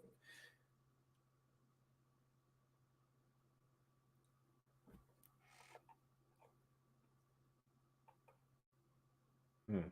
Oh, and this police sergeant right here, I was going to get his name real quick. Uh, yeah, this is Gordon Jones, another character actor known for John Wayne's informal acting company.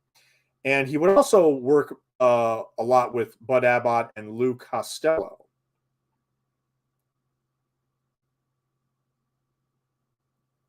And he had films since his very first film, the sergeant there, was actually the Best Picture winner from 1931, Samaritan, where he had an uncredited role there.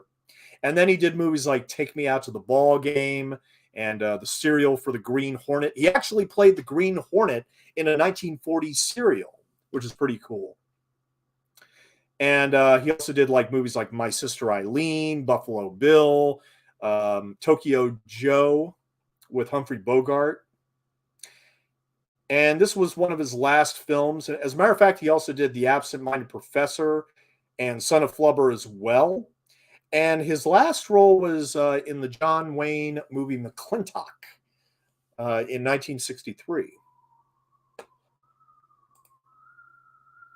And I think I pretty much mentioned every single actor at this point, pretty much. Yeah.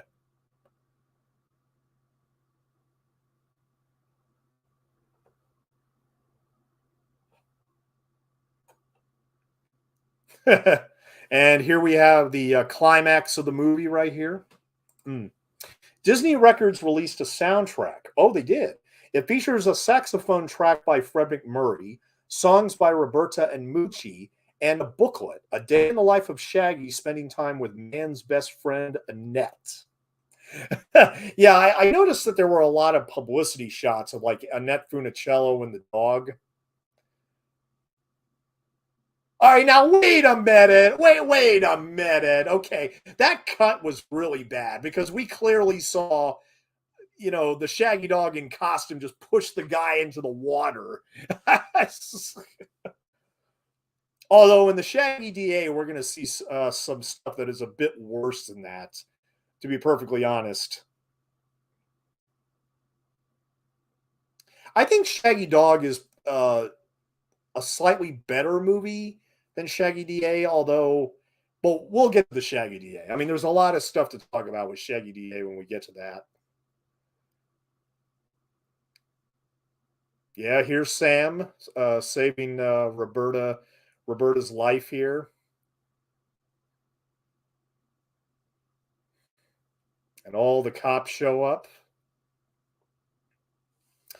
Okay, timestamp real quick. We are 1 hour and 35 minutes and 30 seconds. So we have about 6 minutes left. We have approximately 6 minutes left of the Shaggy Dog. And like I said, we'll be taking a 15-minute break. And I will be back here for the Shaggy DA on the same stream. So I'm not going to a different stream this time. I'm going to stay on this stream. I'm just going to be back in about 15 minutes. Use the bathroom and stuff like that.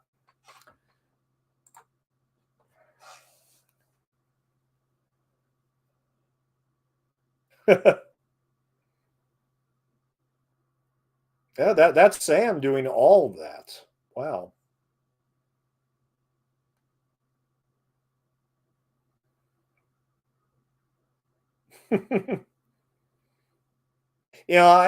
I don't know, and not because of this movie, but I kind of always wanted a dog growing up, and my parents kept telling me over and over, "Man, you're gonna have to put a lot of work into take care of that dog," and I never did get a dog. We had cats, but not dogs, unfortunately. But going back to what I was saying earlier, I don't want to give Disney Plus any ideas, but if they were going to continue this franchise in any way, why not do a series for Disney Plus based on the Shaggy Dog? I mean, they could probably pull it off. Like every episode, like the Incredible Hulk, he would turn into the Shaggy Dog once and just get into some mischief and some adventures. They could do that because I don't know. This franchise may be dead. It may officially be dead. I mean, after the Tim Allen movie kind of failed, I don't see Disney going back to the Shaggy Dog unless it's like a Disney Plus series, which here again, it might work out well for them. That's the man, Captain. Get him. I'm innocent. I didn't do nothing. Oh, poor Fred. You see, my boy is a dog. So, now, Wilby is still growling in this, even though he's clearly already changed. And that was, of course, the act of heroism which broke the spell. Because as Cecil Kellaway said in the beginning of the movie, an act of heroism will, in fact, break the spell. And that was pretty much it. Chiffon. Yeah, of course, Chiffon is the real hero of the story. I mean, that foreshadowing when Fred McMurray was looking in the paper, and like a dog had won a medal for carrying a baby out of a burning building. So that was essentially foreshadowing for this. Mailman uncovers spy. It's a spy ring.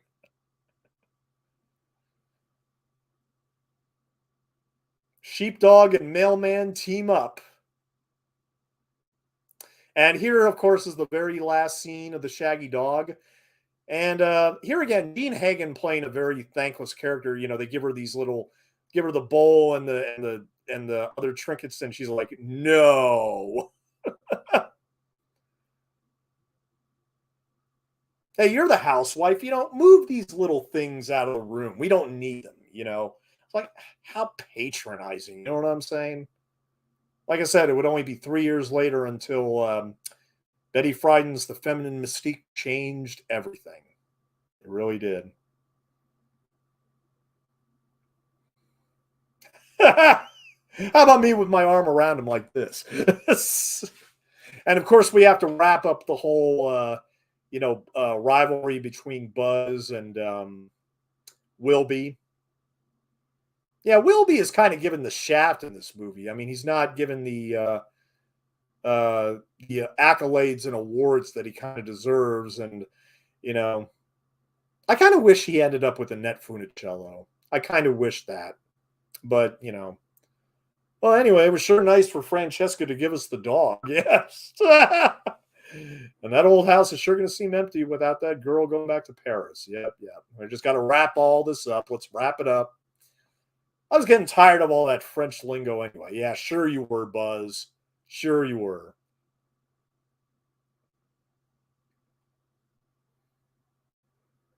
All he wanted to do was, make out with a French girl. and And he kept, and a dog, a huge dog, kept on getting in his way. Although I do like this final bit with Annette right here. Who are those guys? Oh, just a couple of neighborhood children. She looks luminous in black and white. She really does. I mean, she looked luminous in color too, but I just don't understand what the mystery was here, or if there was any mystery as to why she didn't get any more stuff after the Shaggy Dog when it came to Disney. But you know, the necklace probably almost took off his toupee there. There, that's good. And Moochie finally has a dog. Yeah. Yeah, Jean Hagen, the ever patient wife, all she can do is smile. And that, ladies and gentlemen, is The Shaggy Dog, directed by Charles Barton, the second biggest hit of 1959, and the end, a Walt Disney production. All right. Well, tell you what, everybody, it is 10:46. I will be back in approximately 14 minutes, and we will start The Shaggy D.A. So I will be back.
Mhm.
Hey guys, I am back and I am currently paused at the Buena Vista logo for the Shaggy DA, and I'll be watching it on Disney Plus.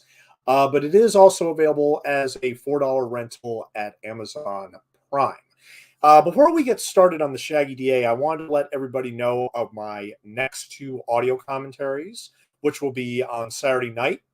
As a tribute to director Peter Bogdanovich, I will be doing the 1972 film What's Up, Doc, starring Ryan O'Neal and Barbara Streisand. Classic screwball comedy from 1972 for its 50th anniversary. So I'll be doing that. And then right after What's Up, Doc, which is only 92 minutes, right after that, I will be putting on the 1968 debut of Peter Bogdanovich, which is Targets, starring Boris Karloff. And Targets is really a great, great movie, which sadly is not really available. I mean, I mean, you can rent it on Amazon Prime, I'm sure, but I have the DVD of it and everything. And it's actually it's basically about Boris Karloff as a horror film star who is basically his movies are competing with what the real life horror is that society has produced in the form of a gunman who just he murders his wife, he murders his parents, and then he just goes off on a shooting spree. And there's a great climax at a drive-in movie theater. And it also stars Peter Bogdanovich. In fact, he even has a few scenes with Boris Karloff. So that will be Saturday night at 9 p.m. Eastern Standard Time. Hope all of you can join me for that. So yeah, What's Up, Doc and Targets will be my tribute to Peter Bogdanovich, who passed away earlier this year. Yeah, you know what? I don't blame you, Cliff. I don't blame you. I may never watch Targets again. It's a great film, but tough to watch. That is absolutely true. So, but anyway, we're going to continue tonight with a much more lighthearted movie. And here again, I can't say for sure if this is better, quote unquote, than the Shaggy Dog, but I have to admit, after watching the Shaggy DA again, because I only saw it one time, I think in high school. Um, After seeing it again after like 20 years, I have to admit it's a colorful romp with a lot of wonky effects, a lot of wonky rear projection, and speed up of the camera and stuff. But we'll note all that. But anyway, I am paused at the Buena Vista logo for the Shaggy DA, and we will go ahead and start in approximately 3 seconds. Countdown: 3, 2, 1, and play. And this, of course, is the 1976 sequel to the Shaggy Dog called the Shaggy D.A. I mean, here again, 17 years. It took 17 years for Disney to make a sequel to the Shaggy Dog. And here we have this actually rather nice animated sequence with a really cool song over it, which is sung by Dean Jones himself. And I don't know if you can hear it because I know we have to keep the volume low, but he's singing about him running for district attorney and everything. Let the pass be water through the gate. Okay, um, that's an obvious allusion to Watergate, which was the huge political scandal of the 1970s when all these goons of Nixon, they broke into the Democratic National Convention building. I mean, big deal. I mean, okay, but see, the thing about the Shaggy DA is that even though this had children as its primary audience, how many kids at that time know what DA is, or rather, how many kids know out nowadays knows what DA stands for and what exactly they do? So I'm a little curious as to whether this film was more for kids than adults. There is a light amount of satire, a very light amount of political satire. Arthur Vitarelli, he also worked on the first Shaggy Dog. He may be the only crew member that worked on the original here because none of the actors and pretty much none of the crew members, aside from Vitarelli, worked on the original. So Vitarelli might be the only one.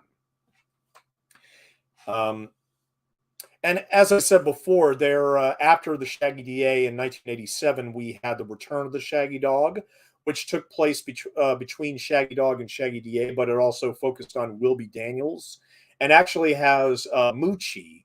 But Shaggy DA does not have Moochie. As a matter of fact, Wilby Daniels is the only family member from the Daniels clan from the original that actually. I really like this song, though, written by Shane Tatum and Richard McKinley. Dean Jones, look, he wasn't really known as a singer. I mean, and I actually really like him as an actor, particularly in Disney films like That Darn Cat and everything. But man, he delivers the song. I actually do dig this song quite a bit. Executive producer Ron Miller, who of course was Walt's son-in-law, that didn't exactly. Let's put it this way: a lot of the Disney films from the 1970s, they didn't do well.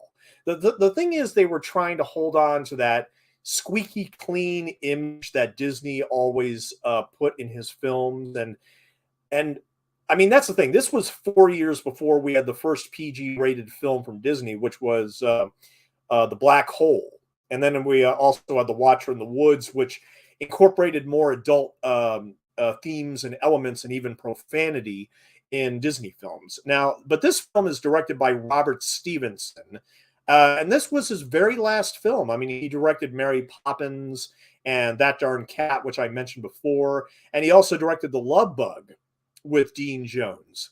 Now, okay, this actor right here that's giving the beer out, this is John Myers.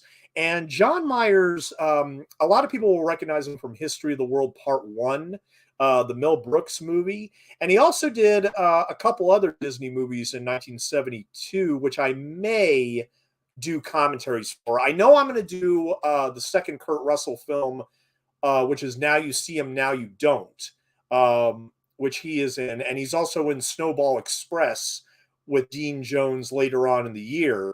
But what I know John Myers primarily from is the musical and the movie version of 1776.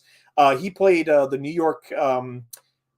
He played the gentleman from New York named Robert Livingston, and there's actually a great song in there which where they're trying to decide who's going to write the Declaration of Independence, and of course, it ended up being Thomas Jefferson.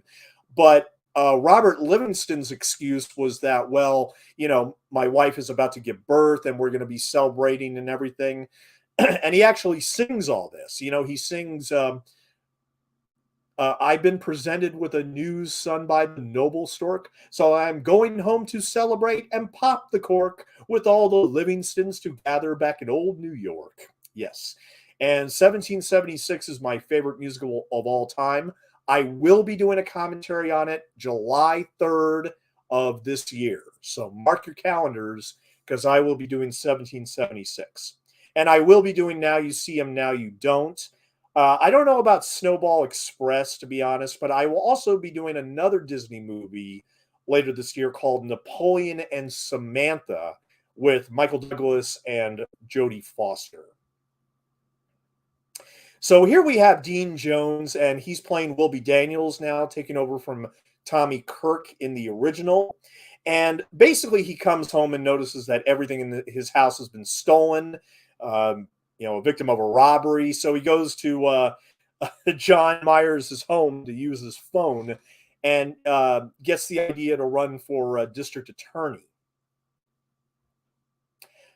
And I really like Dean Jones. I mean, in fact, I'd even be willing to say he's a little bit underrated. I mean, his first Disney movie was, of course, That Darn Cat, which was also directed by Robert Stevenson in 1965. Bill Walsh also worked on that movie as well.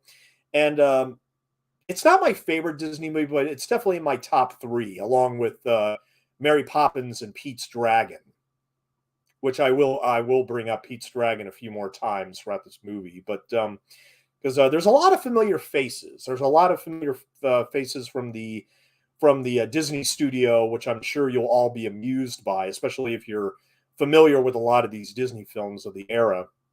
Dean Jones's wife is played by Suzanne Pleshette. She was actually married to Troy Donahue for an entire year in 1964 before they got divorced. I don't know if I'd seen Suzanne Pleshette in anything else aside from The Birds. I mean, I think that's what she's most noteworthy for, is appearing in the Alfred Hitchcock film The Birds. But she also did The Ugly Dachshund with Dean Jones, which was another Disney film from 1966, as well as Blackbeard's Ghost. So this is actually the third film that Dean Jones and Suzanne Pleshette made together. Now, this shirt that Dean Jones is wearing, though, is really ugly. I mean, okay, the fashion in this movie is atrocious. That's one of the things I need to complain about, because a lot of people wear those leisure suits, which were, in vogue at the time, I guess, and everything. But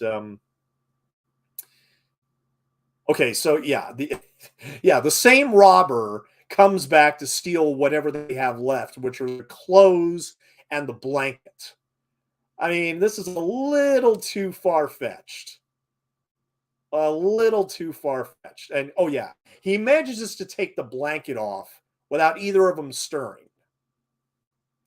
It's a Disney film. Take it with a grain of salt, I guess. But although I must say, Suzanne Pleshette looks pretty smoking in that nightgown.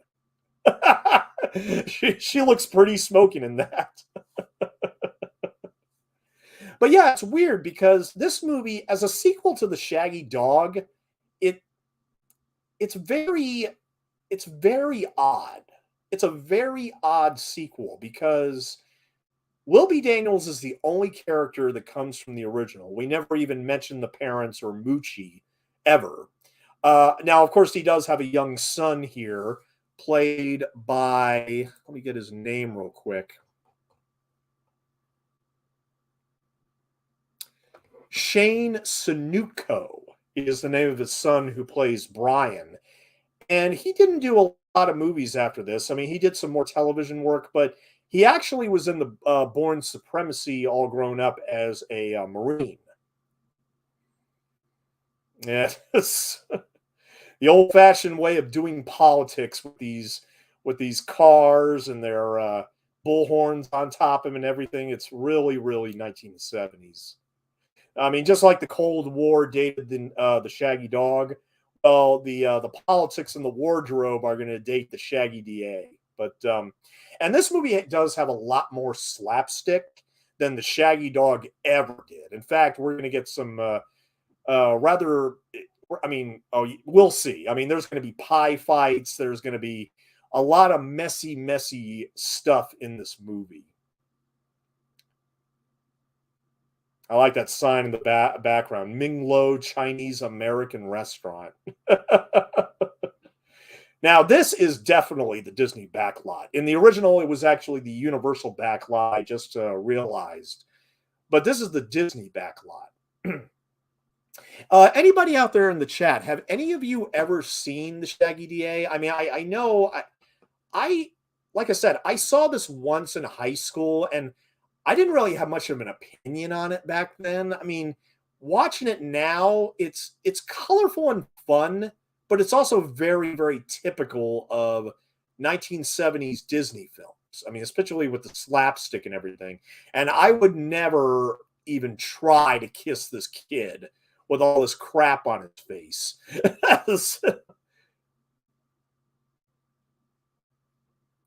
And of course, what's going to happen? Well, oh, somebody wants to take a picture. Oh, obviously. No, no, no, no, don't do it. Local attorney charges laxity in the district attorney's office and promises to clean up the city. And okay, you know what? This is funny. There's a portrait. There's that famous portrait of the Declaration of Independence being signed above Keenan Wynn's head right there. That's very interesting. I just talked about 1776 and the musical earlier, which of course has John Myers in it. But this is the legendary Keenan Wynn. I really like Keenan Wynn. But just real quick, Dean Jones sang a wonderful version of the song Being Alive from Sondheim's musical company. He played the role shortly before dropping out due to a divorce. Very underrated voice or underused anyway. Yeah, I mean, here again, I like that song. I like the song that opens up the movie, the Shaggy D.A. song. I think that's a lot of fun. Now, here, Keenan Wynn is talking on the phone with Vic Tayback. Now, if you'll probably recognize Vic Tayback because in 1974 he had done Alice Doesn't Live Here Anymore, and he was the only one to transfer to the television series. The long, I think the series lasted for like 11 seasons, and he was the only one. I mean, he played the cook in the back who wore the white sailor cap and all that. Yeah, that was Vic Tayback, and that's what he's best known for. Now, here's another painting of Lucretia Borgia with the dog. Obviously, I guess they couldn't use the same painting from the original, so they commissioned a new painting here. And also, they give the ring a bit of color here. Well, here again, obviously, the original was in black and white, but here they kind of emphasize the color a little bit and enhance it by, well, in this painting, she's actually wearing the ring. And this gentleman right here, this is what's his name? Hans Conried. Yeah. And he gave the voice of Captain Hook in Peter Pan. And he also was Snidely Whiplash in Jay Ward's Dudley Do Right cartoons. Professor Waldo P. Wigglesworth in Hoppity Hooper cartoons was the host of Ward's Fractured Flickers, and Professor Kropotkin on the radio and film versions of My Friend Irma.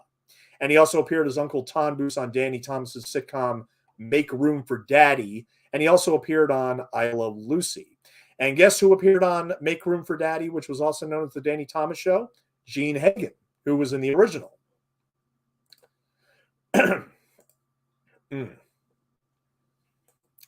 Yep, kiss my grits. Exactly. That's Vic Tayback for you. Just kiss my grits. Oh, sorry. No, he didn't say those words. It was Flo. Yeah, I've never seen the sitcom Alice. I mean, I love the movie.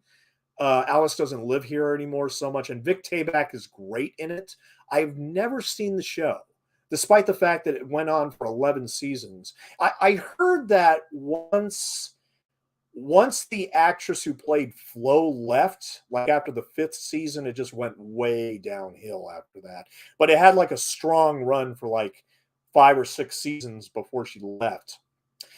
And here, of course, is the always likable Tim Conway. And Tim Conway he had done a number of movies with Don Knotts at this time. In fact, a couple years before, or 1 year before this, they had made The Apple Dumpling Gang, which was a huge hit for the studio. And then in 1979, they would do the sequel, The Apple Dumpling Gang Rides Again, which I actually saw the sequel a lot more than the original. The original had Bill Bixby in it.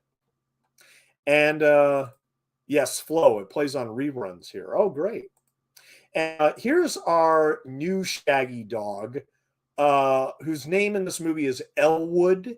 And basically, he's the dog of Tim Conway as they drive around in this ice cream truck with 44 flavors. I mean, I want to know who, I mean, well, the screenplay was written by Don Tate, should be noted. How they thought of all this stuff. Oh, yeah, I know. We'll just have an ice cream guy and he has a sheepdog, which will serve as the new Shaggy dog.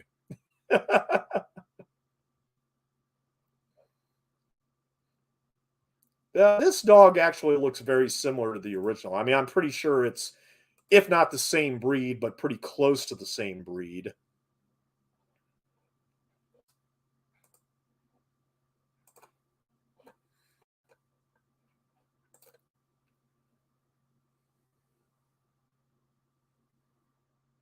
But the reason why I said that this is kind of a light satire is because it opens up it it showcases like the corruption that is very inherent in politics, which even for a Disney film from the 1970s is a little it's a little it's a little adult. I mean, I wasn't expecting them to have, corruption as being the main drive for the villain in this movie. But yeah, I mean, he's a very much Keenan Wynn plays a very corrupt politician in this movie.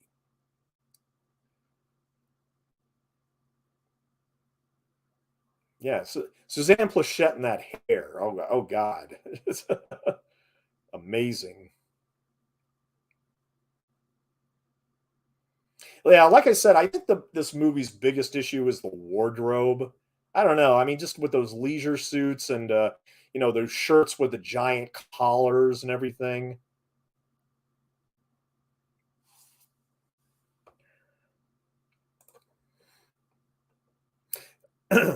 But I think Dean Jones, I mean, I think with Dat Darn Cat and The Love Bug, two of my favorite Disney movies. And a year after this, he actually played Jim Douglas, the race car driver, again in Herbie Goes to Monte Carlo.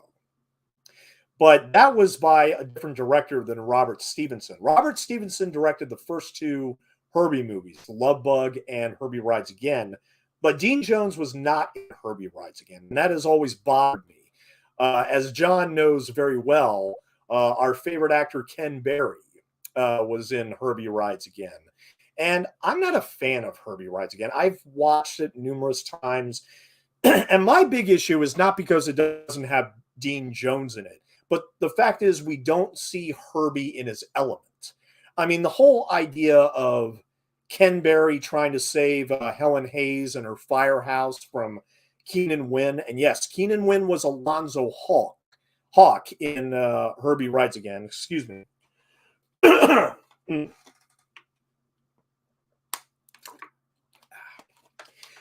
Keenan Wynn was the villain in The Absent-Minded Professor with Fred McMurray as Alonzo Hawk, and he would replay the character in Herbie Rides Again.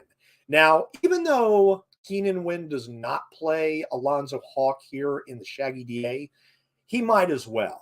I mean, it's virtually the same character, just not with the same name. I don't know why they didn't do that. I mean, well, maybe because of the fact that I don't know. I don't know.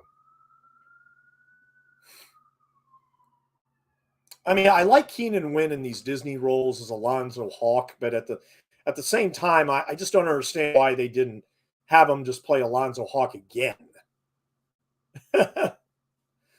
Oh, excuse me.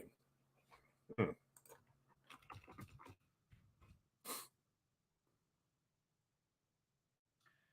Yeah.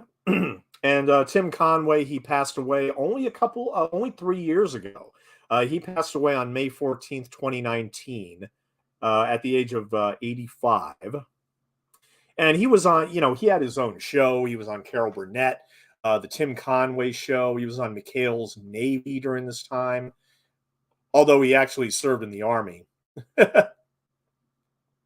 Yeah, Conway gained a national following his role as the bumbling, naive Ensign Charles Parker, executive officer of the World War II PT 73 in the 1960s sitcom McHale's Navy, alongside Ernest Borgnine and Joe Flynn.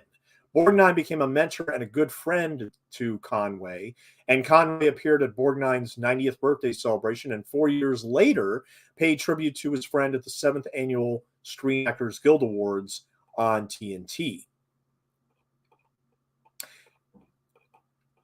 I also, but I think he was most well known for his stuff with Don Knotts, to be perfectly honest. In 1980, he also did another movie with Don Knotts called The Private Eyes, which, even though that was meant for kids, I mean, I saw it as an adult, but I had a lot of fun. I mean, Conway and Don Knotts were just a great comedy team.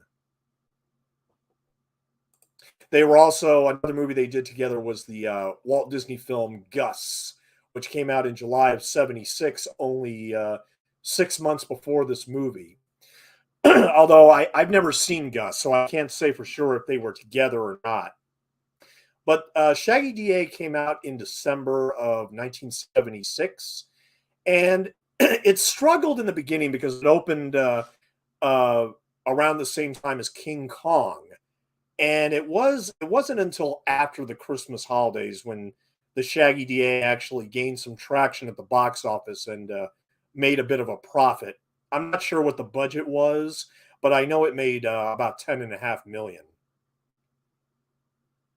I mean, not counting for inflation, it actually made a little bit more than the Shaggy Dog. So Shaggy D.A. was actually a minor success, but like I said, the way they continued the franchise was really weird because, the Return of the Shaggy Dog, then the remake from 1993, and then finally the 2006 remake, quote unquote remake, with Tim Allen, which here again I will never ever watch, never. Now the gentleman here standing next to Keenan Wynn is actually Dick Van Patten, and I'm actually very glad to say that I actually met Dick Van Patten in person. I actually met him at the old Opry House in Nashville, Tennessee, when I was driving through.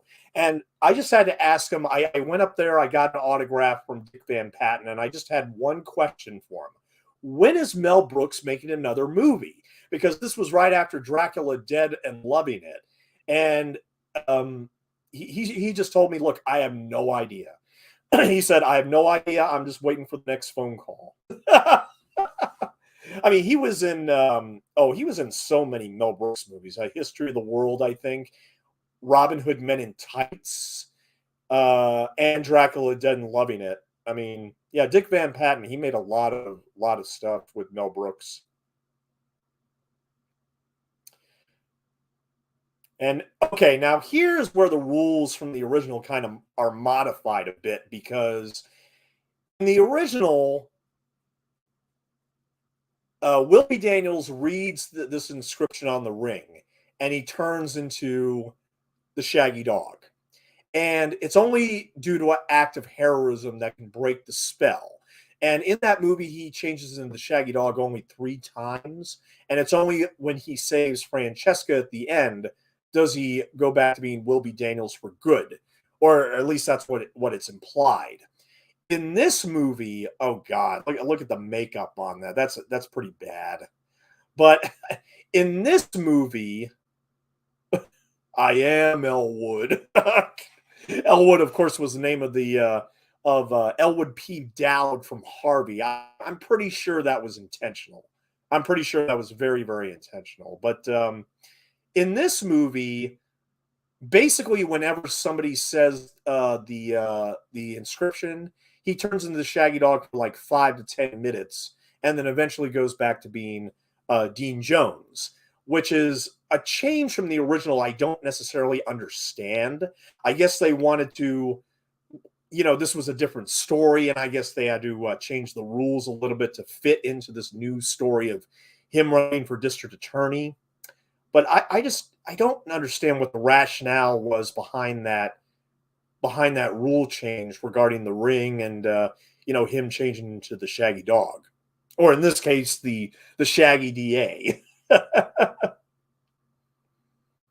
No, we're picking up a ghost somewhere. Oh, maybe it's Blackbeard's ghost. Who knows? I I didn't like Blackbeard's ghost when I saw it, and to be honest, I've never seen Ugly Dachshund either. But like I said, another film from 1972 that Dean Jones made for the studio was, of course, Snowball Express. I've never seen that one either. There's a lot of Disney movies from the 70s I've just never given the time of day to. I only watched Shaggy D.A. only because of the fact I knew it was a sequel to the Shaggy Dog, which of course I really, really liked. But I mean, a lot of Disney films from the 1970s I just haven't bothered with because I know that they're just, they're very squeaky clean and they don't take any risks, they don't take any and of course they rely on slapstick. I mean, a lot of these movies rely on just silly slapstick to keep the kids entertained and everything. But the odd thing is that the Shaggy DA actually got a slightly better critical reception than the original. I mean, Roger Ebert gave it 2.5 stars, but Gene Siskel liked it and gave it 3 stars, and Leonard Maltin liked it as well and gave it 3 stars. So evidently, this film worked better with critics than the original film, which of course was kind of dismissed by Time magazine and the New York Times and other publications as being a rather, forgettable and contrived Disney formula film. But you know what? There's admittedly some laughs here. I mean, look, if you don't let me out of here, pal, I'm going to deck you. And of course, he's like, "Oh, wait a minute. Is my dog actually talking to me? What the hell?" I started out with Gaga and worked my way up to Din Din. So does that mean we can call Suzanne Plachette Lady Gaga? Now, the picture that is behind Tim Conway there is actually an actress in the movie. He's supposed to be dating one of these bakers at the company that he works for, delivering all this ice cream. And the actress in that picture is Joanne Worley, and we will see her later in the film in the flesh. But she did a lot of films and theater and game shows and talk shows and commercials, and she's widely known for her work on the comedy variety show Rowan and Martin's Laugh-In. Now, Brutus right here, the name Brutus above the doghouse here was actually the name of the dog in Ugly Dachshund, which, like I said, I've never seen the Ugly Dachshund, but apparently that is the name of the actual Dachshund in that movie. But we'll see Joanne Worley later when we actually go back to the bakery. But I think Joanne Worley is the only actress in this movie that's still alive. I mean, in Shaggy Dog, the only actress that's still with us is Roberta Shore. Well, with this movie, I think the only actor still with us is Joanne Worley. So, I mean, and she didn't do a lot of films, but one movie she did do in 1968 was the movie Head, which featured the Monkees. And her role was, and I'm not kidding about this, her role in that movie was Woman in Playtex Bra Ad. I'm sure she considers that a real highlight of her career. But she actually also gave the voice of Armor the Wardrobe in Beauty and the Beast, the 1991 Disney animated film. And she even provided the voice of the sequel to Beauty and the Beast called Belle's Magical World, which was direct to DVD. I know. Why am I talking about Joanne Worley when she's not even on screen yet? I mean, we'll get to her eventually, but first we have to deal with all these shenanigans of Dean Jones turning into the Shaggy Dog again, and all that stuff. Vic Tayback is obviously not very happy that Dean Jones is dropping names and saying that everybody in the district attorney's office is corrupt.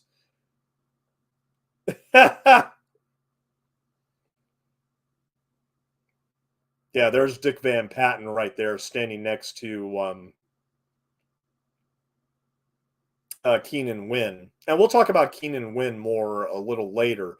But I have to say, after watching this movie again, there's one cast member that is mentioned in the credits in the beginning. Richard O'Brien plays a desk sergeant. And if that name, Richard O'Brien, means anything, it's the fact that he played Riff Raff, but also wrote the screenplay to the Rocky Horror Picture Show. In fact, I mean, that's the thing. He actually wrote the musical and the movie that it's based on.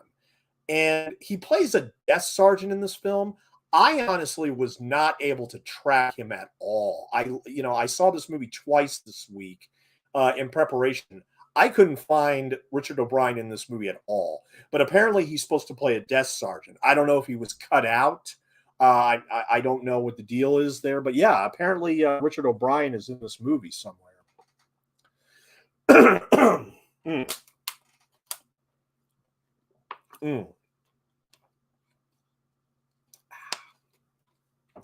Now, this actor right here playing the bartender is actually Pat McCormick. And Pat McCormick would later have a huge break. 1 year after this movie, when he turned approximately 50 years old, he would get the role of Big Enos Burdett in Smokey and the Bandit. And he would play that role also in the sequels, Smokey and the Bandit 2 and 3. Outside of that, he hasn't done much. He didn't do much. Right before the Shaggy D.A., he also did Buffalo Bill and the Indians, or Sitting Bull's History Lesson, where he played the President of the United States. That's a Robert Altman movie. And after the Shaggy D.A., he did Smokey and the Bandit, of course, but he also did a couple of sex comedies, which are not held in very high regard today. If you don't stop it, you'll go blind. And also, Can I Do It Till I Need Glasses, which was actually the film debut of Robin Williams, although that was due to filmmaker force, because after he hit it big on Mork and Mindy in 1978, they re-released that movie in 79, showcasing his appearance in the film, even though he was cut out. But I still consider Robin Williams' first film to be Popeye. I mean, no question. But anyway, the gentleman playing the bartender here, Pat McCormick, he was also in Scavenger Hunt. He was also in the Gong Show movie, History of the World Part 1, where he played a plumbing salesman in the Roman Empire. He was in Scrooge. He was the ghost of Christmas Present on television. And his last few movies were Chinatown Connection, 1990, Ted and Venus in 1991, and Broadway Bound in 1992, which is the last chapter in the Eugene trilogy following Brighton Beach Memoirs and Biloxi Blues, all written by Neil Simon. Hey, Dan, what's up? How you doing tonight, dude? Yeah. Let me give everybody a timestamp real quick for the Shaggy D.A. We are approximately 33 minutes. Well, actually, go ahead and jump to the 34-minute mark. If you're going to Disney Plus or Amazon, go ahead and jump to the 34-minute mark, and we will continue. Shaggy D.A. So, yeah, Pat McCormick was a prolific comedy writer as well. Yes, very, very true. And we'll see him again later, of course. But but seriously, I mean, has anybody out there seen the Shaggy D.A. before? Because honestly, I don't think this movie has gotten a lot of showings courtesy of Disney. I mean, I've never saw it on television.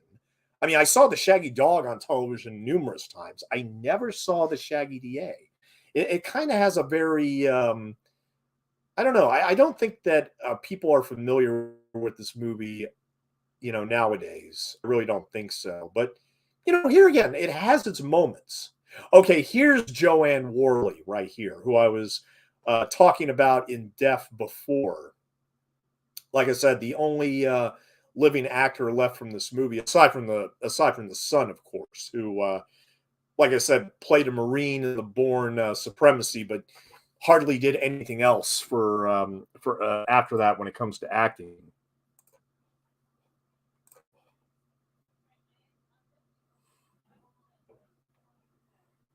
That's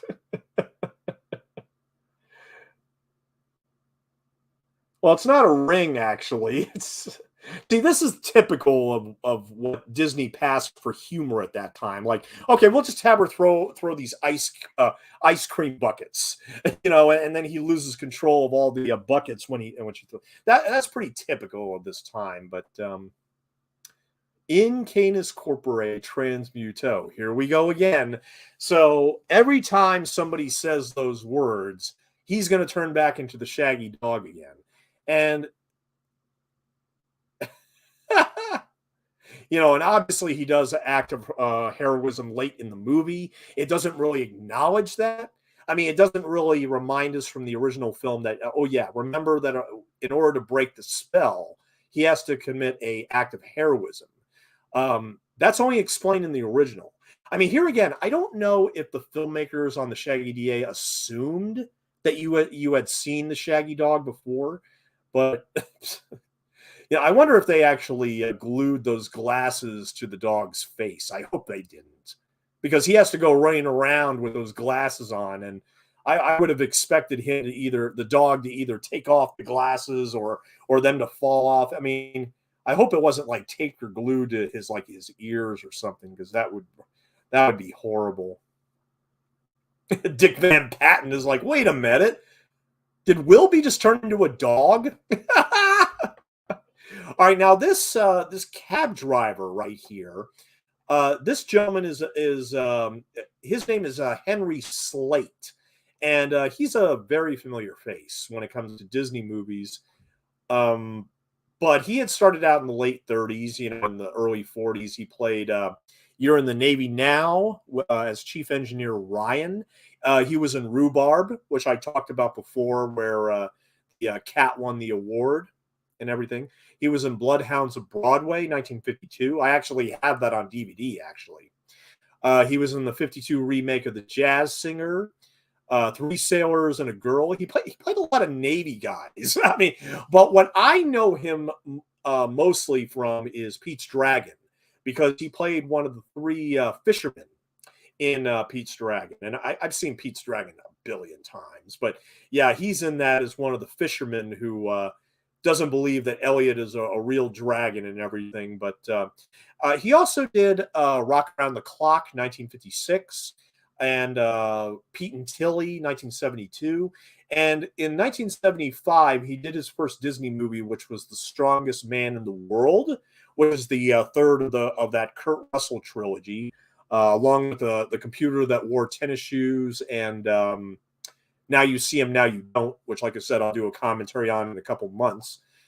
He was also in The Cat from Outer Space as a guy who orders a sandwich in the pool hall when the cat is passed out and everything. He played a policeman in Norma Ray. He was in Herbie Goes Bananas. And his very last role was in Murphy's Romance with Sally Field and James Garner. He sure picked a dumb song. Yeah, he did. He really did pick a dumb song. Like you could have picked literally anything, Tim Conway, and you're going to make Dean Jones sing this dumb song. He might as well sing the title song. I mean, he might as well, as the dog. I'm actually surprised they didn't do that here.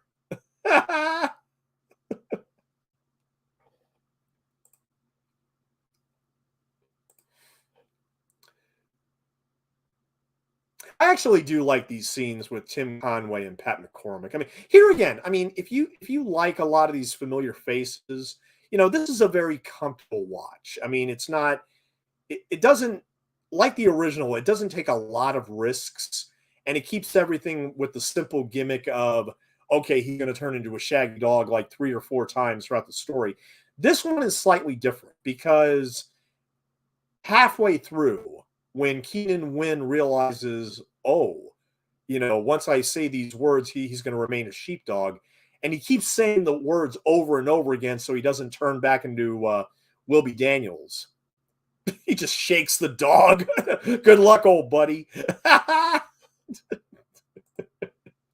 Like I said, there are definitely some laughs and there are some good moments here. I mean, Robert Stevenson, of course, this being his very last movie, which is kind of sad because he had a very, very prolific career. You know, he started out in England in the early 30s when he made movies like Michael and Mary in 1931, Happily Ever After, 1932. Oh yeah, my fault. He was a screenwriter for about 10 movies from 1928 to 32.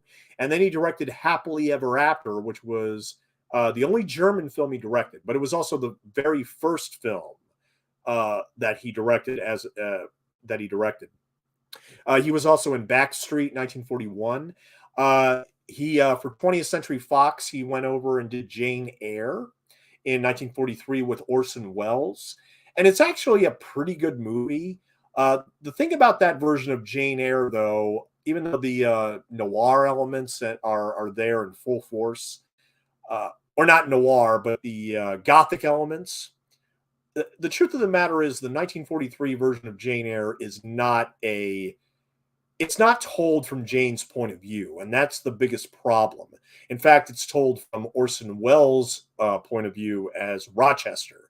And Joan Fontaine, who plays Jane Eyre in that movie, oh yeah, they actually throw out the dog like that. Yeah, right. But but that version of Jane Eyre, even though it's good as a movie, it's not a very good adaptation of the book. And I'm a huge fan of the Jane Eyre book. But Robert Stevenson, he would direct the first film for Disney in 1957, which was Johnny Tremaine. He also directed Old Yeller, which I mentioned before. He also even directed 3 episodes of Zorro, which I also talked about during the Shaggy Dog commentary. He also directed Darby O'Gill and the Little People, Kidnapped, The Absent-Minded Professor, of course, with Fred MacMurray and Keenan Wynn, Son of Flubber, In Search of the Castaways, The Misadventures of Merlin Jones, Mary Poppins, for which he was nominated for the Academy Award for Best Director, The Monkey's Uncle, That Darn Cat, The Gnome Mobile, Blackbeard's Ghost, The Love Bug, Bedknobs and Broomsticks, which I did a commentary on that last December. I really liked that movie. Herbie Rides Again.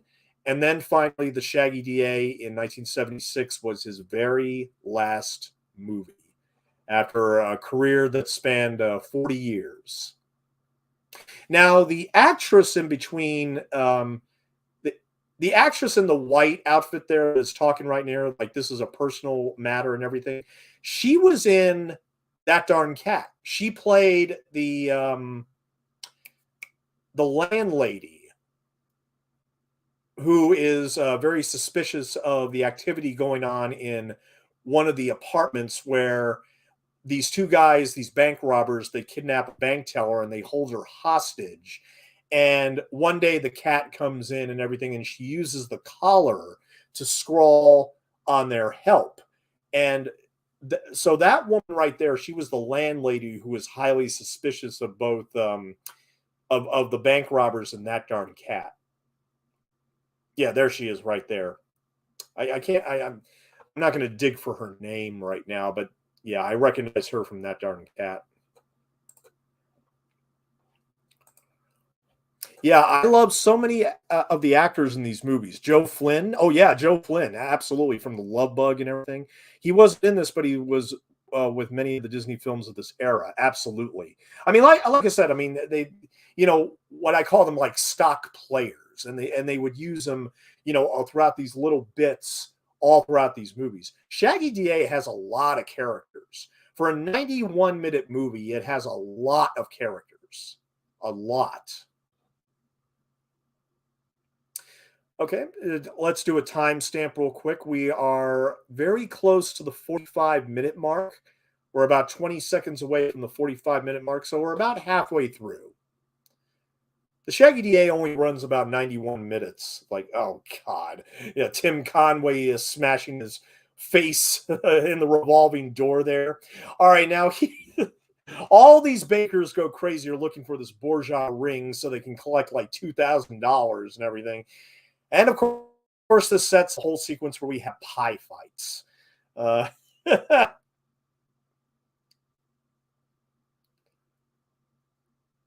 Time for some pie. Time for some pies in the face here. Yeah, I'm a huge Three Stooges fan, and of course, that's where, pie fights became like an art form in everything. And usually, with a lot of those pies, were actually phony, where they would use like shaving cream and other like soft bits and everything. Because seriously, you try to smash a real pie into somebody's face, you might do some damage. You might seriously do some damage, to be perfectly honest. You know what? I think it's time we should talk about Keenan Wynn a bit. I really like Keenan Wynn, and I like him in Disney films as well. But you want to go back with Keenan Wynn. Let me tell you something. I remember when I watched a movie from 1946 called Easy to Wed.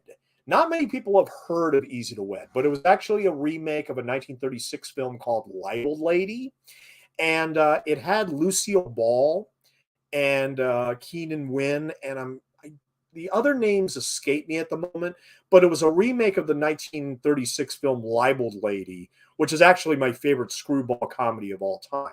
And I reviewed Easy to Wed when it appeared on a Esther Williams box set. That's right, it had Esther Williams in it, and Keenan Wynn was super young in that. I was actually really surprised because I only know him from mostly these Disney films, but he was in Since You Went Away in 1944. Easy to Wed, 1946, like I said, I just mentioned. He was in the last Thin Man movie, The Song of the Thin Man, in 1947. Neptune's Daughter. So, yeah, he did a few Esther Williams movies, believe it or not. Annie Get Your Gun, 1950. Royal Wedding. And the cigar going through the pie, and he's still smoking it. Yeah, there you go. That's pretty good. The Belle of New York, 1952. Skirts Ahoy. Let's see. Running Wild, 1955. A Hole in the Head, 1959. And then in 1961 is when he got Alonzo Hawk in The Absent Minded Professor, which, of course, was also directed by Robert Stevenson. And he also reprised that character for Son of Flubber, as well as Herbie Rides Again. He was also in Doctor Strangelove. That's another one of his famous roles as Colonel Bat Guano. I know, every time I hear that name, it's amazing. He also did one of the Beach Party movies. He did Bikini Beach in 1964 with Annette Funicello. The Americanization of Emily with Julie Andrews. The Great Race, directed by Blake Edwards. Night of the Grizzly, the 66 remake of Stagecoach, Point Blank. Very, very long career. Very, very long career. Snowball Express, he was in that as well. Herbie Rides Again, like I mentioned that before. Nashville, he was also in Robert Altman's Nashville. He was going to appear in Piranha. Oh, no, he was in Piranha, excuse me. But he was originally supposed to play Perry White in the original Superman films, but he had a heart attack. So they had to find another actor, and eventually they got Jackie Cooper to play that role. And his last movie was in a movie called Hyper Sapien People from Another Star in 1986. But I have to mention another thing about Keenan Wynn. When I was writing for DVD Verdict back in the day, I remember I got in the mail, I reviewed the Best of Family Feud, and it had a lot of these celebrities doing Family Feud episodes, doing them for charity and whatnot. And he actually was in a 1986 episode of Family Feud. This was probably shot literally right before he passed away. And I remember that, he got around like the third or fourth time where he was asked the same question. What is something that you would bring home from Hawaii?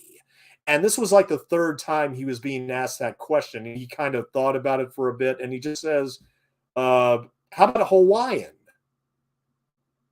Okay. And the guy running the show, what's his name? The Richard Dawson, yeah, who did Family Feud, and he was in The Running Man, and he just started cracking up like crazy. I mean, oh yeah, yeah, yeah, you can bring in a Hawaiian home from Hawaii, yeah, very easily. But I especially love Keenan Wynn in these Disney films. Really do. He was such a perfect crooked actor, or a perfect crooked villain. Whether it's Alonzo Hawk or any of these other movies that he did. Oh, Idris Adrian. Oh, I must have passed that. I'm so sorry. Oh, and I like the fuzzy pink nightgown with him and Ralph Meeker. His dad Ed was great as well. Oh, okay.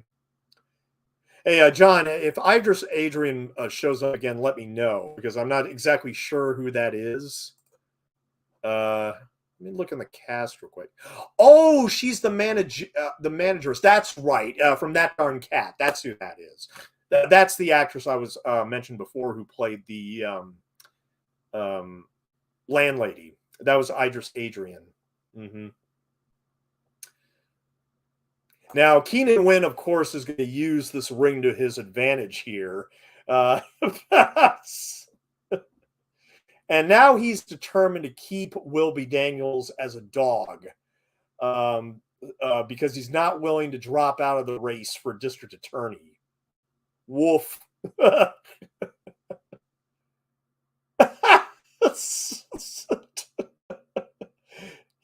Clearly in violation of leash law, has no tags. Please take him to the pound of media. I love this bit, right? He just punches Dick Van Patten. I love that. That may be, to me, the biggest laugh of the movie. It's like, oh my God. He just socked Dick Van Patten in the face. Okay, now this bit right here, it is so obvious that this is a guy in a suit. It's so obvious. I mean, oh God, that's terrible. That's terrible. I don't know, but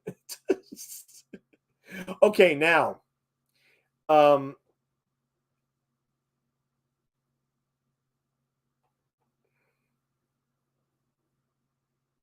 the gentleman on the left here in the annual regulation vehicle, he's in the passenger side.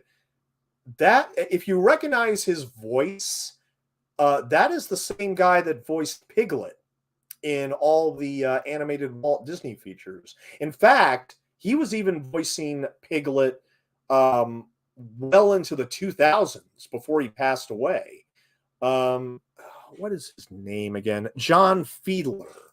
That's right, John Fiedler. He plays Howie Cummings. Now, he's also famous for playing juror number 2 in 12 Angry Men. But like I said, he's mostly known for voicing Piglet. Because like I said, in all throughout the 2000s, like The Emperor's New Groove, he voiced that. But he also voiced Piglet in the Tigger movie, Mickey's House of Villains, Winnie the Pooh, A Very Merry Pooh Year. And these all came out in the early 2000s. Pooh's Heffalump movie. So he was doing Piglet like for 30 years, 30 or 40 years. You'll definitely recognize his voice when he talks. But he was also in the Cannonball Run, Midnight Madness, Harper Valley PTA, The Rescuers. He gave the voice to the owl in Rescuers.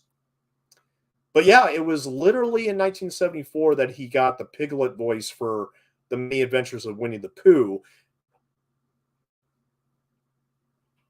Yeah, there he is right there on the left. You should recognize that voice. That is clearly Piglet.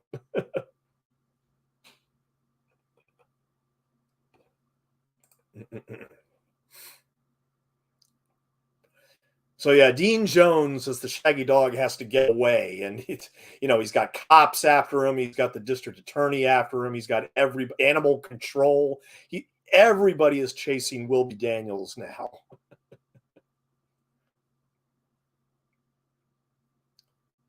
I keep looking for Richard O'Brien. He's in the credits as a desk sergeant, and I keep looking for him. I can't find him anywhere in this movie. And like I said, I've seen it 2 times this week, and I still can't find Richard O'Brien anywhere. He might have been cut. He might have been cut. Who knows? Now, see, when I watched when I saw this, I was thinking to myself, "Wait a minute. A lot of stuff is taken from Herbie Rides Again." Because in that movie, when Keenan Wynn played Alonzo Hawk and he's trying to pursue Herbie, we see a lot of shots of him in the back seat of the car making phone calls, keeping track of everybody as they're chasing him, all Herbie all throughout the streets and everything. Oh, and now we're gonna have a roller skating sequence in the tradition of Kansas City Bomber right here, and this is another really silly excursion where evidently Wilby is actually going to put on this roller skating gear and then blend in with them on the actual track. I mean, it's all very, very silly stuff.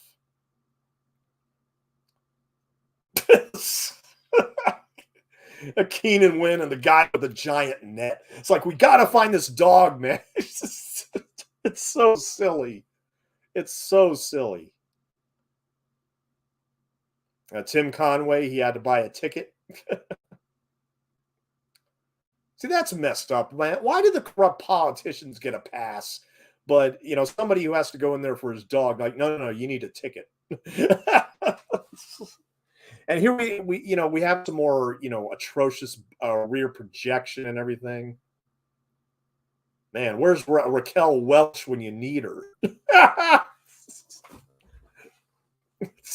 We got to deal with Tim Conway here.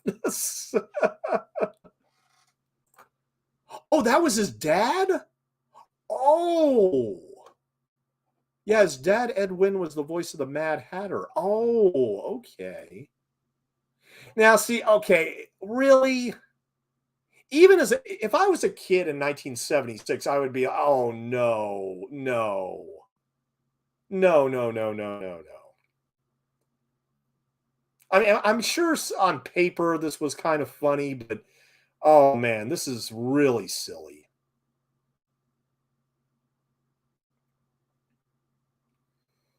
That's just way too obvious. It's way too obvious a person in a suit.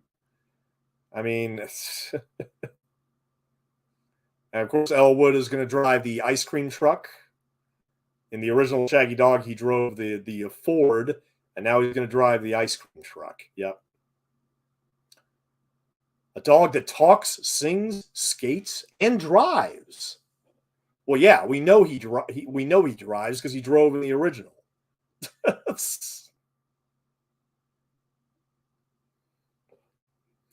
Just to let everybody know, we are 58 minutes. We are 58 minutes in the Shaggy D.A. We have approximately 33 minutes left to go. Yeah. Well, like I said, this is a lot more tighter than the Shaggy Dog is, where it kind of gets bogged down in the whole Cold War suspense plot. But here, he's running for DA, and yet we get very little of him actually doing like political speeches and everything, because the second half of this movie is essentially a chase picture. Let's keep it real here. I mean, and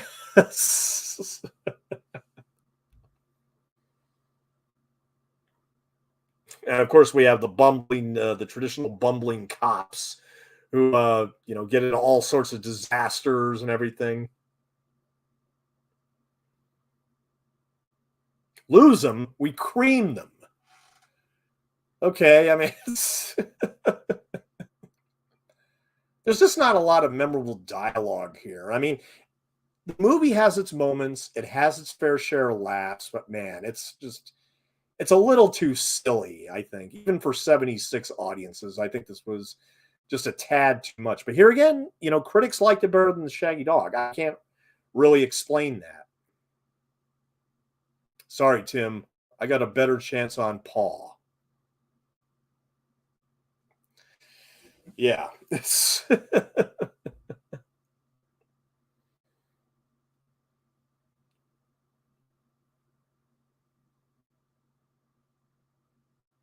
And of course, yeah, I mean, he feels the need to say the words on the ring like every 5 minutes just so he stays being a dog, you know. It's Howie, sir. We've got him surrounded in Vista Grove. Oh, really?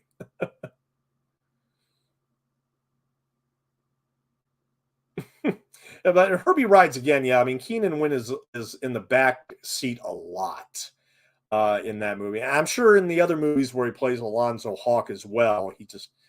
Yeah, he plays a real corrupt POS in those movies.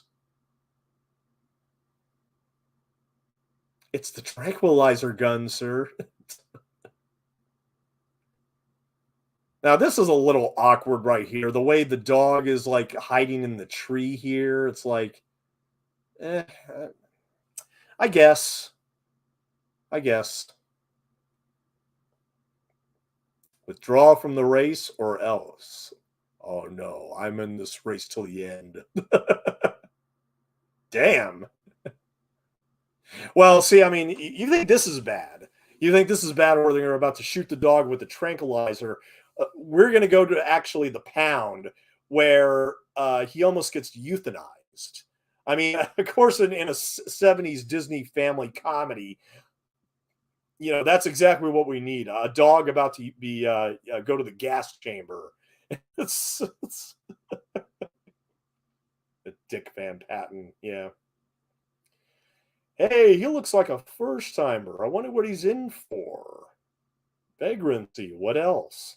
Now, all the voice that performs all these dogs, and you know, a lot of these dogs are obviously like takeoffs on like Edward G. Robinson and James Cagney, Peter Lorre.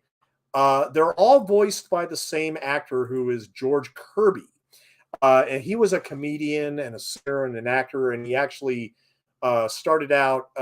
He was one of the first African American comedians to appeal to white as well as black audiences during the height of the civil rights era, appearing in 1963 and 1972 on Perry Como's Kraft Music Hall, The Ed Sullivan Show, The Dean Martin Show, The Jackie Gleason Show, The Temptations, Rowan and Martin's Laugh-In, and The Tonight Show starring Johnny Carson. And he also, in 1970, he did the George Kirby Comedy Hour, which lasted for 22 episodes in 1972. And he even, that series was in many ways an uneasy compromise between Kirby's natural gifts and what the public would accept of black actors at the time.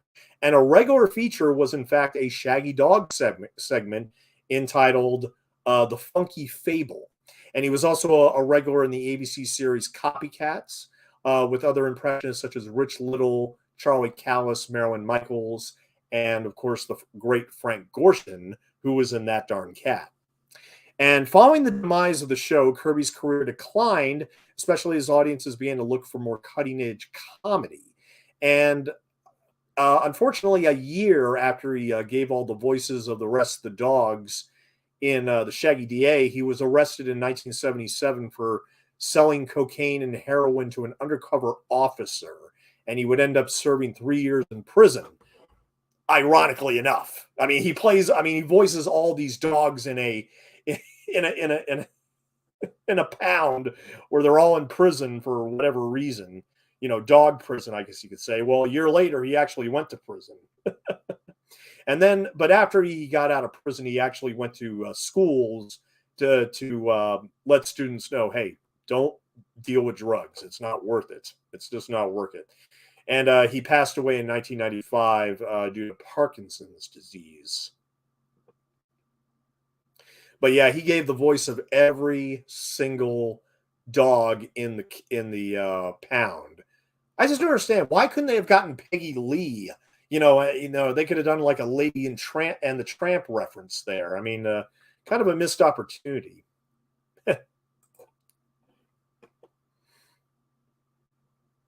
I know we already passed the auction, but the man playing the auctioneer was actually Milton Frome. And I know him best because he played the Rear Admiral in Batman the movie, where he sold the Penguin using an alias, obviously, P.N. Gwyn.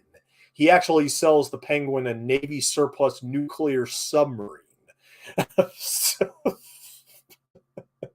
and Batman kind of calls him out on that and everything. Hey, we're busting out of here. Are you with us or not? These, okay, the way they speed up and slow down the cameras, the animals talk, it's distracting. It's really, really distracting. I mean, like I said, there's a lot of wonky stuff in this movie when it comes to the effects and when it comes to the voice work and everything. It's just, it's very, very wonky. Very wonky.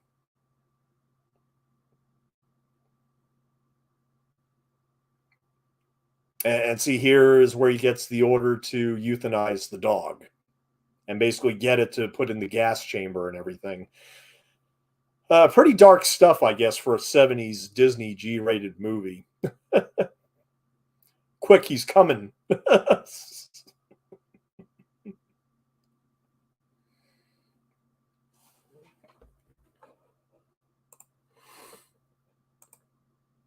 Edwin was the jeweler in That Darn Cat and Uncle Albert and Mary Poppins. Absolutely. Yeah.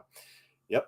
And he was also in, I mentioned this before with Tommy Kirk at the beginning of the Shaggy Dog commentary, but he was also in Babes in Toyland. He played the toy maker in that movie. And Tommy Kirk invents like a gun that's able to, shrink people when he shoots them and everything. And the guy that played the Scarecrow in 1939's Wizard of Oz, he was actually the villain in that movie, in that version of Babes in Toyland, where he actually shrinks Edwin down to microscopic size. And Tommy Kirk, in the meantime, is trying to invent a new gun to, fix everybody and make them back into normal size. Yeah, I mean, Babes in Toyland had Annette Funicello and Tommy Kirk and Edwin. But the lead wasn't Tommy Kirk, it was Tommy Sands. I keep getting them confused, actually.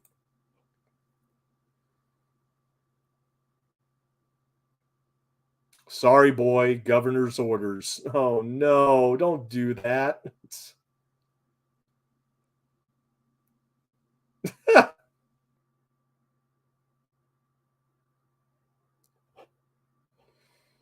We're going to break out of here, see? We are 1 hour, 7 minutes, and 30 seconds in, and we got approximately 24 minutes left of the Shaggy D.A. Yep.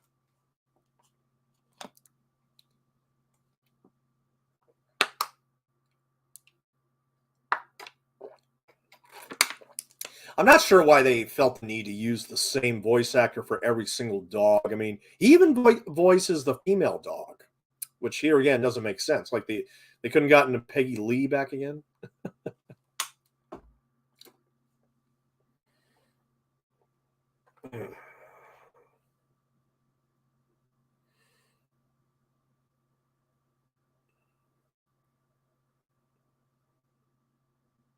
And of course, I do think this is a very funny escape because, of course, the Shaggy dog is going to commandeer the animal control vehicle, and that's how they basically get out of the area. We had a breakout.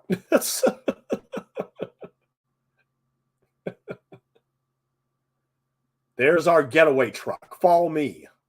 I'm driving.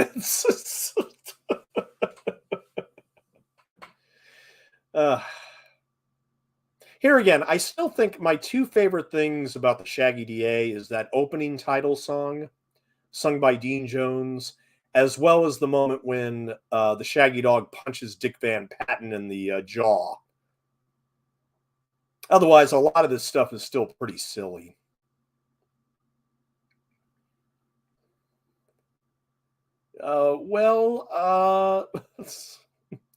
We had a breakout.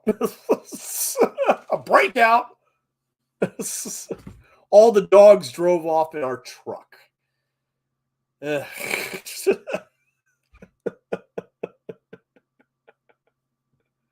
know what? I know what I'm going to read now. I feel the need to do this, but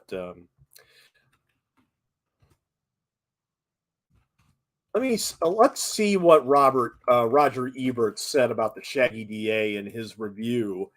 which is dated December 31st, 1976, and he gave it 2.5 stars. He was kind of like, eh. Politicians have been turning into statesmen, fools, stockholders, convicts, and the authors of memoirs for years. But not until now has one turned into a dog, a shaggy dog with horn-rimmed glasses and a hat. I'd vote for him for alderman, and then we get no more of this nonsense about pooper scoopers. The dog is played by Dean Jones, or vice versa, in Walt Disney's new The Shaggy D.A. The plot is simplicity itself. Jones is running for district attorney, and his political opponent comes into possession of an ancient ring with strange supernatural powers. All he has to do is read the inscription on the ring, and Jones turns into a large sheepdog. This is disconcerting at the best of times, and a tremendous inconvenience during a campaign. How can anyone run for office as a dog? Please don't answer. But give some consideration to the plight of Dean Jones. Here's an actor who's been in several of the top grossing movies of all time. He's the resident star of the Disney studios, bigger than Fred McMurray, bigger almost than Donald Duck. But his name isn't exactly a household word because he's forever playing second fiddle, second goose, second Volkswagen, and second no-mobile. When they sent him the script for the Shaggy D.A., he must have paged through it with enthusiasm. Here was page after page of dialogue for him, and he was in almost every scene. No being upstaged by a love bug trading one-liners with Helen Hayes, but then he must have looked closer and realized to his horror that while the dialogue would be spoken in his voice, what would be on screen but a would-be gulp, a dog. Dean Jones must indeed be the first actor in history to get top billing in a movie where his corporal presence is required only as a premise. Where in half the scenes he does get to appear, he's there for the purpose of growing hair on his face like a demented wolfman. And then consider poor Suzanne Plachette, who plays Jones's wife. In half of her scenes with him, she's got a collar around his neck and is leading him on a leash. In certain respects, this is Disney's kinkiest production yet. The movie's not without its moments. Very true. One of them occurs in the dog pound, where Jones as a dog has been imprisoned with a canine supporting cast. They all talk like classic Warner Brothers gangsters, and one is given to us singing sad laments while the others dig tunnels to freedom.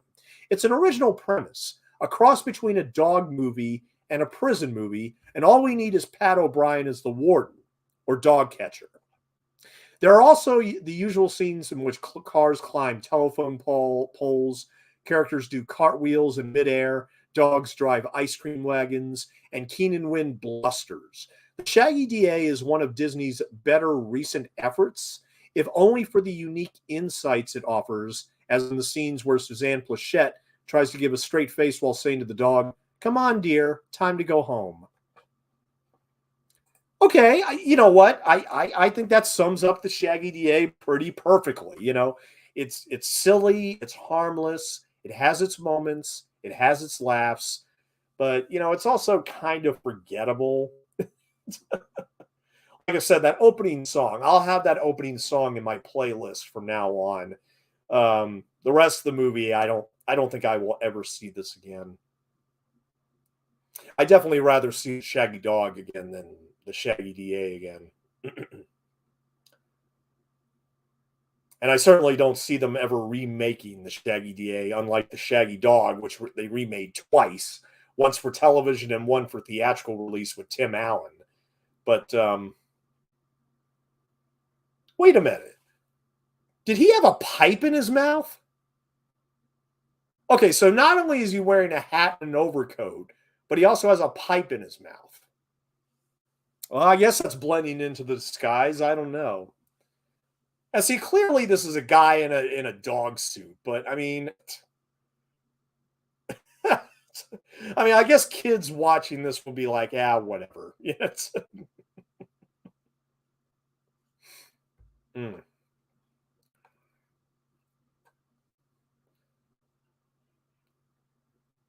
And see, this forward projection and this rear projection, it's so obvious. It's so obvious. It's just, it kind of ruins the movie for me. Like I said, with all the frame rates, screwing with the frame rates and the camera speed and everything, here again, I know I've used the word wonky about 100 times throughout this commentary, but it's true. Okay, now this is a cute little bit though.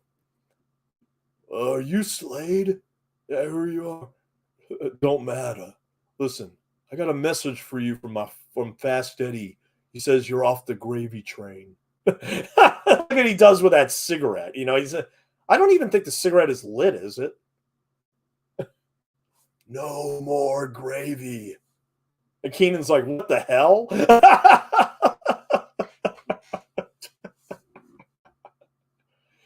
uh, if anybody in the chat has any more thoughts on the Shaggy D.A, please let me know. Because, yeah, I mean, the rest of this film is pretty routine. It doesn't have a lot to offer in terms of, surprise or spark or inspiration or anything. It's just a really typical Disney movie from the 70s. Oh, hey, Cornelius Collection. How you doing? Is this movie a Scooby-Doo prequel? Yeah, exactly. If Scooby-Doo were a Bratislavian sheepdog. Yeah, definitely. Uh, yeah, like I said, we're approximately 1 hour and 16 minutes into the Shaggy DA and about 15 minutes left to go. Yeah, 15 minutes left to go. And I will never talk or mention the Shaggy DA ever again, probably. I like the song. Like I said, I'll listen to the song. I'll keep it on my playlists, but that's about it. And don't get me wrong, I like a lot of these actors. I mean, I've said that already. I like Keenan Wynn. I love Dean Jones. I like Tim Conway and a lot of the stuff, but only when he's with Don Knotts, he's really good in. I think Suzanne Plachette is very cute. It's just a silly movie.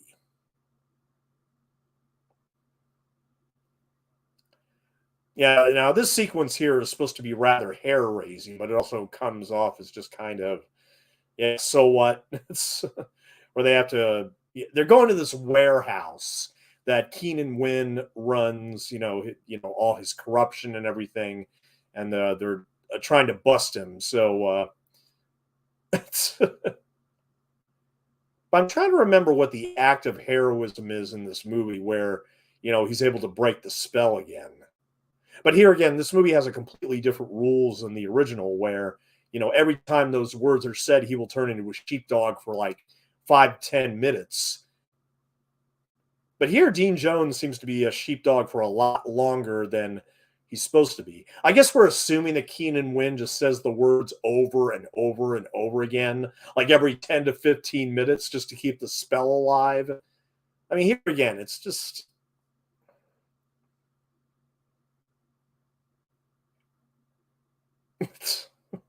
Tim Conway and his, it's better if you don't look down.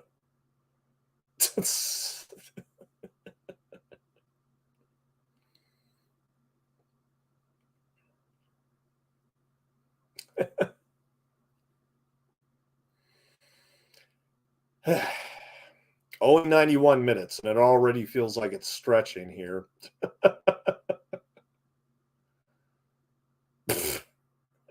Tim Conway just doing his, his physical shtick.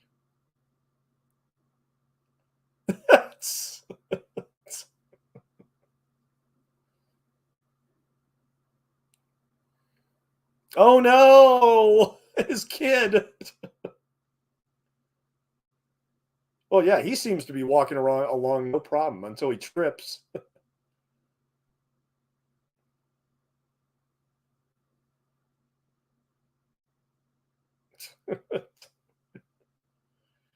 Should have sent me to obedience school when I was a kid. Okay. We got to prove that Slade's in on it.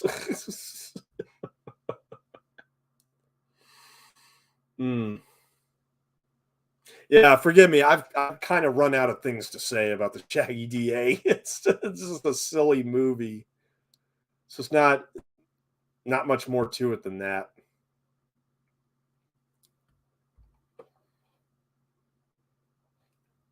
And we got approximately 12 minutes. 12 minutes left to go in the Shaggy DA.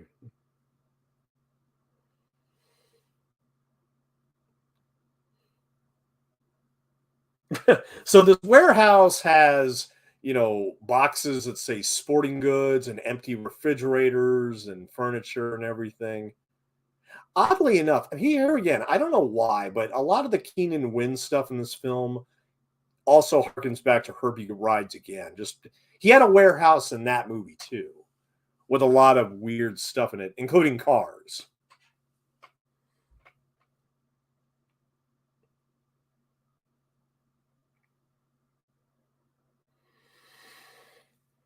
Hmm. Well, tell you what, since we are wrapping up here, we're in the last 10 minutes here. I want to thank everybody again for coming out tonight and for your support. Cliff Booth, Joe Bob Tarheel, Katrina, John Cyruga, Cable Channel 11, and Daniel Shine, and Cornelius. Yeah. Thank you so much, all of you, for coming out tonight. I mean, this was really wonderful. And like I said, Saturday night, will be my next two commentaries in tribute to director Peter Bogdanovich, which will include What's Up, Doc, as well as Targets in 1960 from 1968.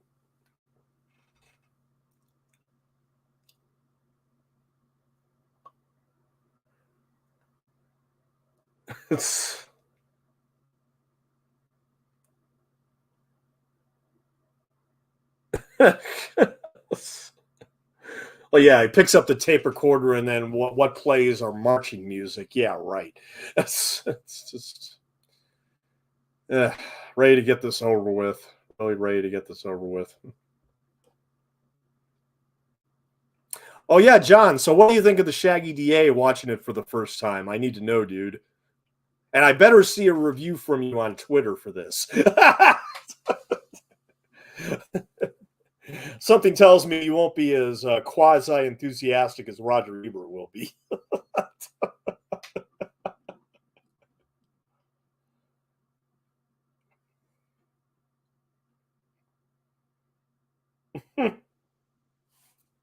Actually, maybe.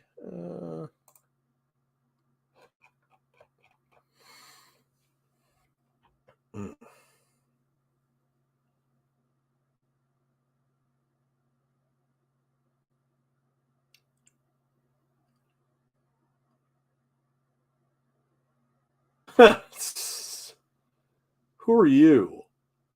Rashek's new man. I just came on. Yeah.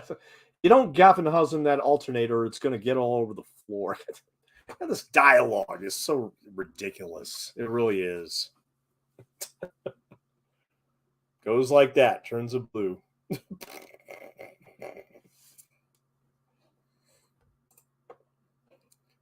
Bomb. You know what? Okay, I'm going to be fair. I would say this is a 2-star movie. I would give it 2 stars out of 4. It's silly, it's forgettable, but it's not really insulting. It's not really unpleasant to watch. I mean, but there's a lot of stupid stuff in it. But bomb. And it's not as bad as Cat from Outer Space. The professor said he was always careful. He might be desensitized and turned into a dog himself. Yeah, like where's Cecil Kellaway when you need him?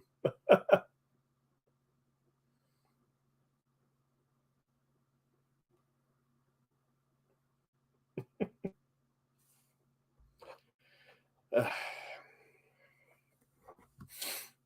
lot of familiar faces in the cast, that's for sure. All right, let's wrap this up here. Let's get through this warehouse sequence. Let's wrap this up. Vic Tayback.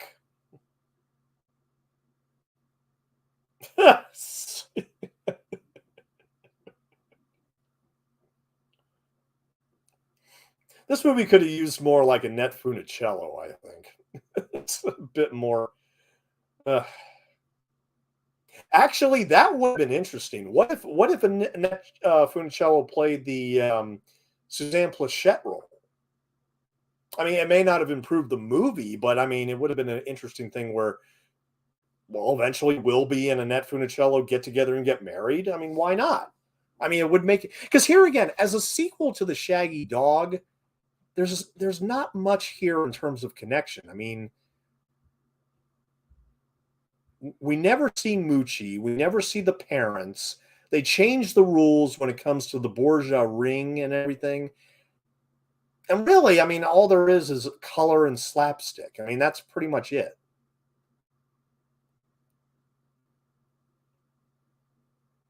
But I got to admit, that would have been interesting if Annette Funicello had returned for this movie. You know what? And considering the fact I've never seen the Tim Allen Shaggy Dog, and the reviews for that were awful. I mean, critics left and right just really called that a dog of a movie. I can't imagine Shaggy D.A. being that bad. I just can't believe it. But here again, I mean, this movie has a lot of wonky and weird special effects, which just are kind of embarrassing now. I mean, I'm almost willing to say that the effects in Shaggy Dog look better than in DA, as primitive as they are. That's him. That's Daniels. And everything's on tape. Like, how convenient. How convenient they found a tape recorder in there. Grab one of those cars. I'll draw them off. Just making up this plan as it goes, right? But yeah. Bomb! It's a bomb!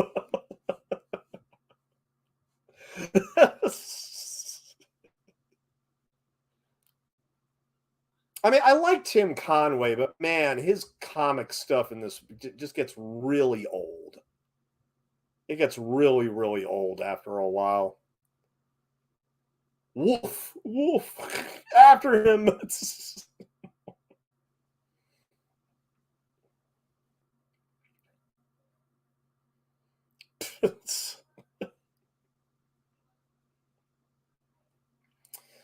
uh,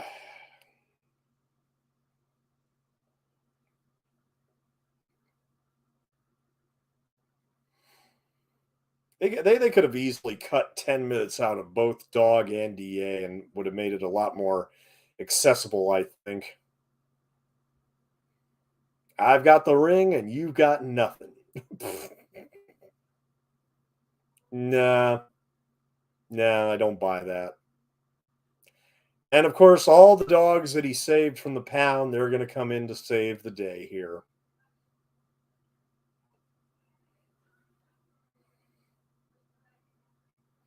Hey, this is what you're looking for, pal?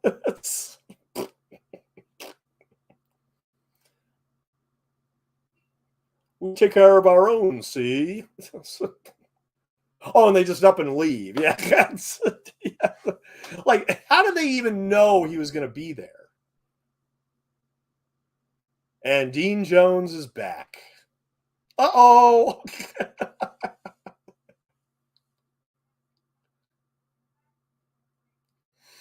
Oh, of course they had to choose that as their getaway car. Yeah. So I guess the act of heroism is that he tapes him. I don't know. I mean, we're not even fully satisfied that the spell is broken again. Oh yeah, yeah. They get spray painted and then they get feathered and everything. This is all just oh. You know what? Okay, I will say this, John. This is a bad ending. This is a very, very bad ending. I mean, for the first half of the movie, there's definitely a lot of amusing moments, but man, does it really?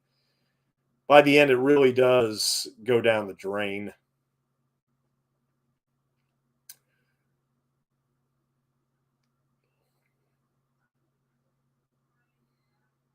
Yeah, feathers and orange paint. Let's just yeah, we'll have them come home all in feathers and orange paint. It's ridiculous. It's really ridiculous. And then we get this final gag here where Keenan Wynn. Oh no, the spell actually goes to Keenan Wynn now because okay, yeah. See here, the cops are in pursuit right now and still smoking his cigar. Say it's official business.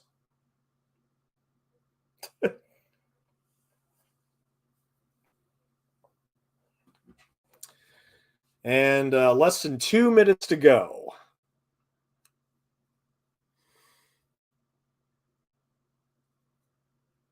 John Slade is in the back seat. Really?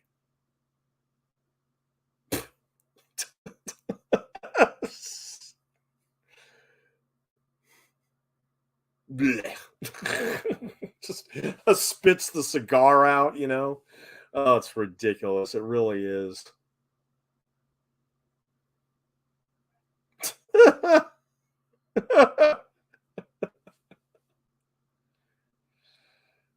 Ugh. And Dad's not a dog anymore.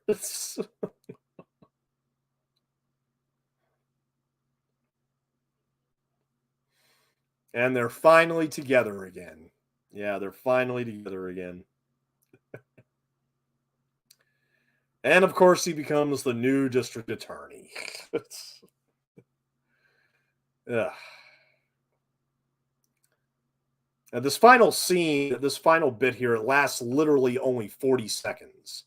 Literally 40 seconds. We just need to we need an ending to tack everything on, let everybody know that there's a happy ending, and hopefully Wilby won't be have to deal with a spell again. Hopefully not. So.